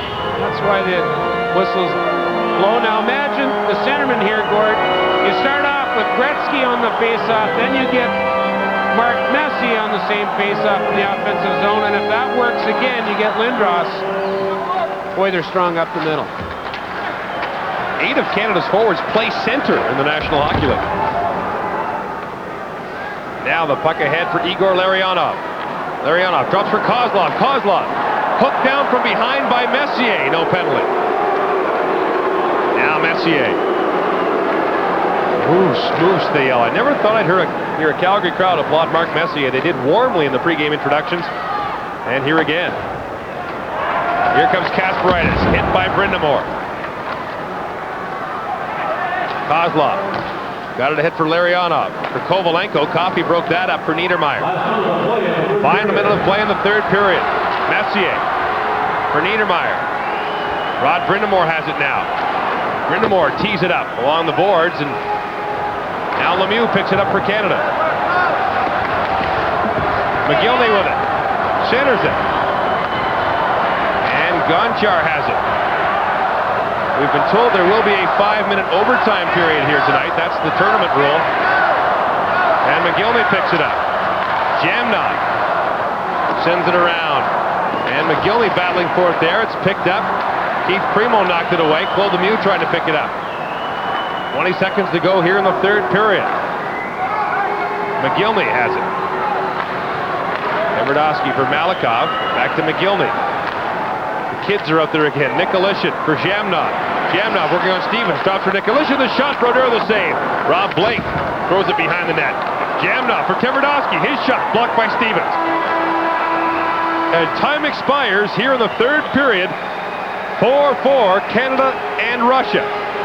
Well, somehow you knew that Canada was going to get back in. It started the second period with the big hits, and the third period with the tie as far as goals. But Russia, equal to the task, came back, and this is going to be an excellent overtime. And the crowd applauding the news that there will indeed be a 5-minute overtime. 4-4, Canada and Russia are tied. When you need a sealant that's got to stick, Mono Ultra does the trick. Mono Ultra. When it calls for the best, the choice is clear. There won't be anything like it for years. Mono Ultra. It works in the sun. It works in your shower. You wash up with water and make it an hour. Whatever the kitchen surface, nothing sticks to the job like Mono Ultra. And it's mildew-proof in the bathroom. Mono Ultra. Get the Mono. If you want full Office Suite power at a word processor price, look no further than Corel WordPerfect Suite. Corel WordPerfect Suite includes an exceptionally intelligent word processor, an award-winning spreadsheet, amazing presentation graphics, plus business graphics and utilities, hundreds of fonts and thousands of clip art images. Corel WordPerfect Suite delivers Office Suite power at a word processor price. Welcome back to our World Cup of Hockey Control Center, and I ask you this question: why is there overtime when Canada has to play tomorrow night and it's just an exhibition game? Well, logic might suggest that they shouldn't be playing overtime, but ours is not the reason why. Just, what, do or die? What is it? I think that's how the phrase goes. Whatever. But I think it's inconsequential whether Canada wins this hockey game or not. Do you see enough positives? Are they doing what they want to do? At this point in time, I'm not so sure. It'd be nice. I'm sure Canada wants to win. They want to get something going here in overtime and get something to build on. Yeah, I think they've got so much to build on already. Eric Lindros has played a great game. Martin Brodeur, after a bit of a shaky first period, came up with 2 big saves in the third period. I'm going to be very interested to see in overtime if Glenn Sather goes to his bench. Steve Yzerman, Rod Brindamore, Trevor Linden have played some tonight, but not nearly as much as the other 3 lines, and I'll be interested to see whether Sather will go to the bench and use those guys, fresh legs in overtime, with the game going tomorrow night against Slovakia in Edmonton. And it's nice to see Martin Brodeur playing well. He made a couple of enormous saves in that third period. Immediately following tonight's hockey game, Sports Desk. Well, let's return to Calgary for OT. All right, thanks very much, guys. You can see that Bob McKenzie didn't spend the summer reading the classics once again. I think he was padding around in the pool. Big Eric Lindros comes back on the ice. A 5-minute overtime period here, and Team Canada went ahead 4-3 on this goal by Adam Graves, who knocked down the pass from Pat Verbeek, but then short-handed Alexei Kovalev. Great work by Kovalenko to fight off Coffey, and then good work by Kovalev to fight off Theron Fleury to bring us where we are now, even at 4. I think the crowd's exhausted. I think a very good hockey game has worn them out, because they kind of hit the wall there with about 5 minutes to go in the third period. Now Claude Lemieux with it. I think both teams have made interesting points tonight. It'll be watched on Thursday. Now the shot. Primo tried to tip in Niedermeyer's blast, but it went just wide. Russians have established that their penalty killing might be outstanding with a couple of short-handed goals tonight. Now Bure. Valerie Bure back for Yuskevich. Dmitry Yuskevich working in on Coffey. Sends it over for Bure. Couldn't handle the pass. And Lindros clears it, not out. Jitnik with a shot. Rebound. Loose puck. Here comes Yuskevich. Couldn't get the shot away. It's blocked by Coffey. Furious pressure by the Russians here in the opening minutes of overtime. Yashin working on Niedermeyer. And the puck is cleared out by Scott Niedermeyer. Canada has outshot the Russians 40-27 in the hockey game. Here's Darius Kasparaitis. Watched by Gretzky. So Sater has not gone to his bench yet. Dan Foose puts it to an open wing. Here comes Slava Kozlov with it.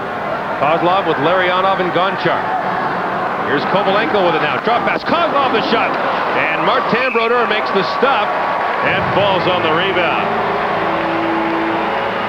Now Brodeur's make 2 or 3 saves here in overtime. One I'm looking for is spectacular. There's a deflection in front of Brodeur, and I think he followed it and found it.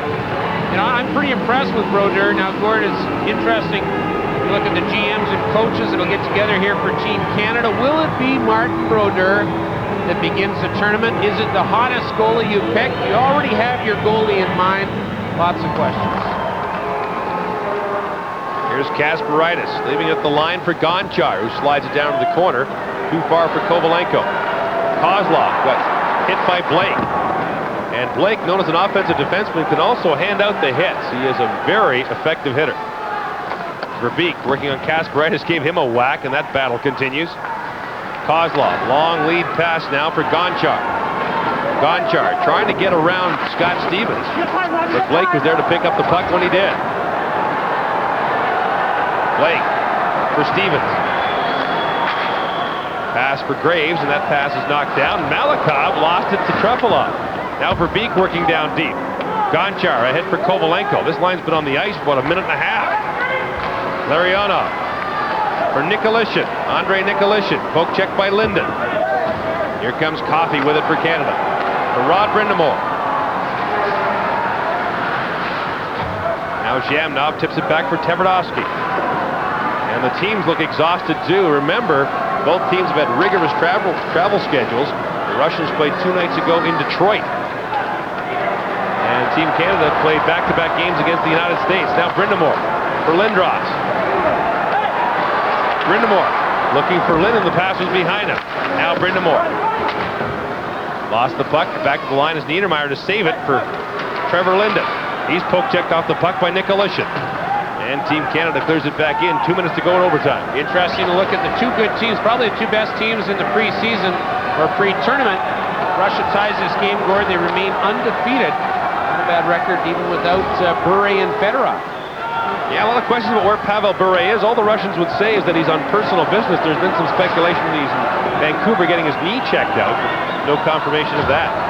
Well, I had a confirmation that he was in Vancouver and that he was having it looked at, but they would meet him tomorrow with no problem. They were very happy with the 3 games that he played, and they were just going to have it looked at. Now Dan Foose. Ahead for Gretzky. Gretzky lost the puck momentarily, and it went off Gretzky's stick as Yuskevich cleared it up and out of play. 1:28 to go in the overtime period. Wayne Gretzky made his first international appearance for Canada in the 1978 World Junior Tournament, led the tournament in scoring at the age of 16. Well, 16 years old, I was with Wayne Gretzky at that training camp and played in 78. We should have had a better end result than we did. We ended up with bronze, but Wayne Gretzky was a revelation. Here's a young kid that came in and led the whole tournament scoring at 16, turning 17. And what a career he's had. What was your first thought when you saw him? I thought he was maybe a little, people around our team thought he might be a little bit small or frail to play, but I don't think any of us players felt that. We knew how talented he was, and we were sure glad to have him on our team. Now Verbeek throws it in the corner for Messier. Hammers Yuskevich. Dmitry Yuskevich has played a strong game for the Russians tonight. Messier with it. Waiting. Sends it in front off a skate. Verbeek couldn't get his stick on it. He threw Yuskevich down. Now the puck is centered for Messier. Couldn't knock it down. Under a minute to go in overtime. Here comes Zhitnik with it. And the crowd with its last ounce of energy trying to urge Canada on. Rob Blake back to pick it up for Canada. For Scott Stevens. For Lindros, who taps it in. Lindros, Primo, and Claude Lemieux out there for Canada. Now Lindros with it, trying to center it for Lemieux, who was all alone. Couldn't get it to him. Primo centers it. Lemieux with a shot. Rebound! And Keith Primo couldn't handle it. And the Russians are able to clear the puck down the ice. Icing is the indication as Paul Coffey goes back. 19.4 seconds to play. And Canada will have a face-off in the Russian zone. Yeah, good work by this line. You got to wonder if this line won't stay together for the tournament. Lindros, Primo, and Claude Lemieux. And they really cycle the puck because of their strength. Primo here will put it outside, and watch, he'll go to the front of the net, and it ends up on his stick. Excellent job by that Russian defenseman there. And here's a chance you get to talk about a face-off, Gord. This is the part that I love. Let's set up the offensive face-off if you're Glenn Sather. You can see Eddie Johnson talking, Mark Crawford. They're going to set things up. So one time in the game of hockey, you get to play a little bit of chess. You can win the draw to the position that you want it to go. You can actually set guys up and send them on a bit of a mission. And I think that's what's happening at the bench right there. Team Canada is without Joe Sakic tonight. Ron Francis is also sitting down. Lyle Odeline out of the lineup. The Russians without Pavel Bure and Sergei Fedorov, who would certainly make a difference. We were talking to Ron Francis between the second and third period. He was talking about face-offs, and Ron Francis is an authority on the subject. He's one of the best face-off men in the National Hockey League, saying that it's gotten to the point now where it's like basketball. I mean, every team has set plays, and Pittsburgh practices them and practices them and practices them. Look at the three guys that are out here, Messier, Lindros, and Gretzky, all three very capable of winning this face-off. Messier against Larionov. One thing the Russians have never been terrific at is face-offs. And now Gretzky may move over here. They'll move Coffey over, so just one man back at the point. So Messier is going to try to pull this back to his left. Yeah, Messier made that move. He wants Gretzky over there. Messier, Coffey, and Gretzky out there. First played together in 1980 for the Edmonton Oilers. Messier fought to a draw by Larionov. And Kozlov now flips it ahead. Kovalenko knocked that pass down with a high stick. And play is called. And the Canadians immediately gesturing back to the Russian zone where the faceoff should be. Igor just inside the zone. Sorry, Gord. Igor Larionov did a good job on Messier that time. He, off of the original draw, the original drop of the puck, he tied up Messier's stick, wouldn't let him go. In other words, he tied it first and then won it back. By the way, Sergei Gonchar out there now in the Canadian room, or the Russian room today. I saw Sergei Fedorov and said, "Hi, Sergei," and 6 guys turned their head around, including coaches. There are 6 people named Sergei on the Russian team. Messier got the draw back, but Coffey couldn't keep it in, and the first meeting between Canada and Russia at this World Cup ends in a draw. And Lindros ends it as he takes a run at Kovalenko. So some bad blood at the end of this game. And a stick wound up in the crowd. The next time they meet, it'll be for real. It'll be the opening game for both teams in the World Cup Thursday in Vancouver. Well, both teams have got lineup changes to look at. You know that number 88, Lindros, even after the whistle here, continues through on his hit. And you know he'll be in the lineup, but who else will be in the lineup? The Russians, probably be Bure. Certainly will know Pavel Bure, unless there's a problem, will be playing. And as will Sergei Fedorov. And there'll be 2 very strong players to add to this Russian contingent. I talked to Slava Fedosov before, just actually between periods, but Fedosov says this is maybe the strongest Russian team since the Olympics that were played here in Calgary when Russia was successful. And Alexander Mogilny, a member of that gold medal winning team in 1988. What does the World Cup hold for the Russians? And you have to consider that as the Canadians have spent their summer relaxing and getting in shape, the Russians have had a lot more things to worry about than getting ready. So Wayne Gretzky and the Canadian Warriors, 9 players over 30 on this Canadian team. playing a tough schedule. Tonight, a tie in overtime against the Russians. Tomorrow night, they play in Edmonton against Slovakia. The tournament opens on Thursday. Let's go to announcer Russ Peak for the post-game ceremony. Hockey, Nike, Air Canada, Bauer, and Esso. Representing Nike is Vinny Gomes. Representing Esso, Trevor Dick. Representing Air Canada is Graham Edwards. And representing Bauer, Jack Gregory. Making the Team Russia Player of the Game presentation on behalf of Air Canada is Graham Edwards. The Team Russia Player of the Game, number 27, Alexei Kovalev.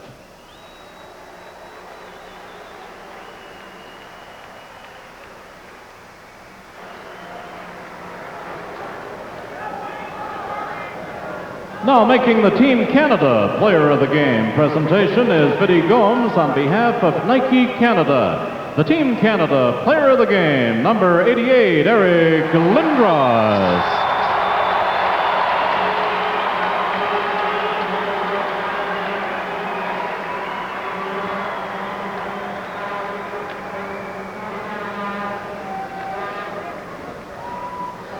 Canadian Hockey, Air Canada. Esso. Eric Lindros, Team Canada's Player of the Game. What did this game prove? It proves that whenever Canada faces Russia, whether it means something or not, it should be a pretty good hockey game. It was a 4-4 overtime tie. Ooh, that looks sore. I know what the doc will be recommending for you.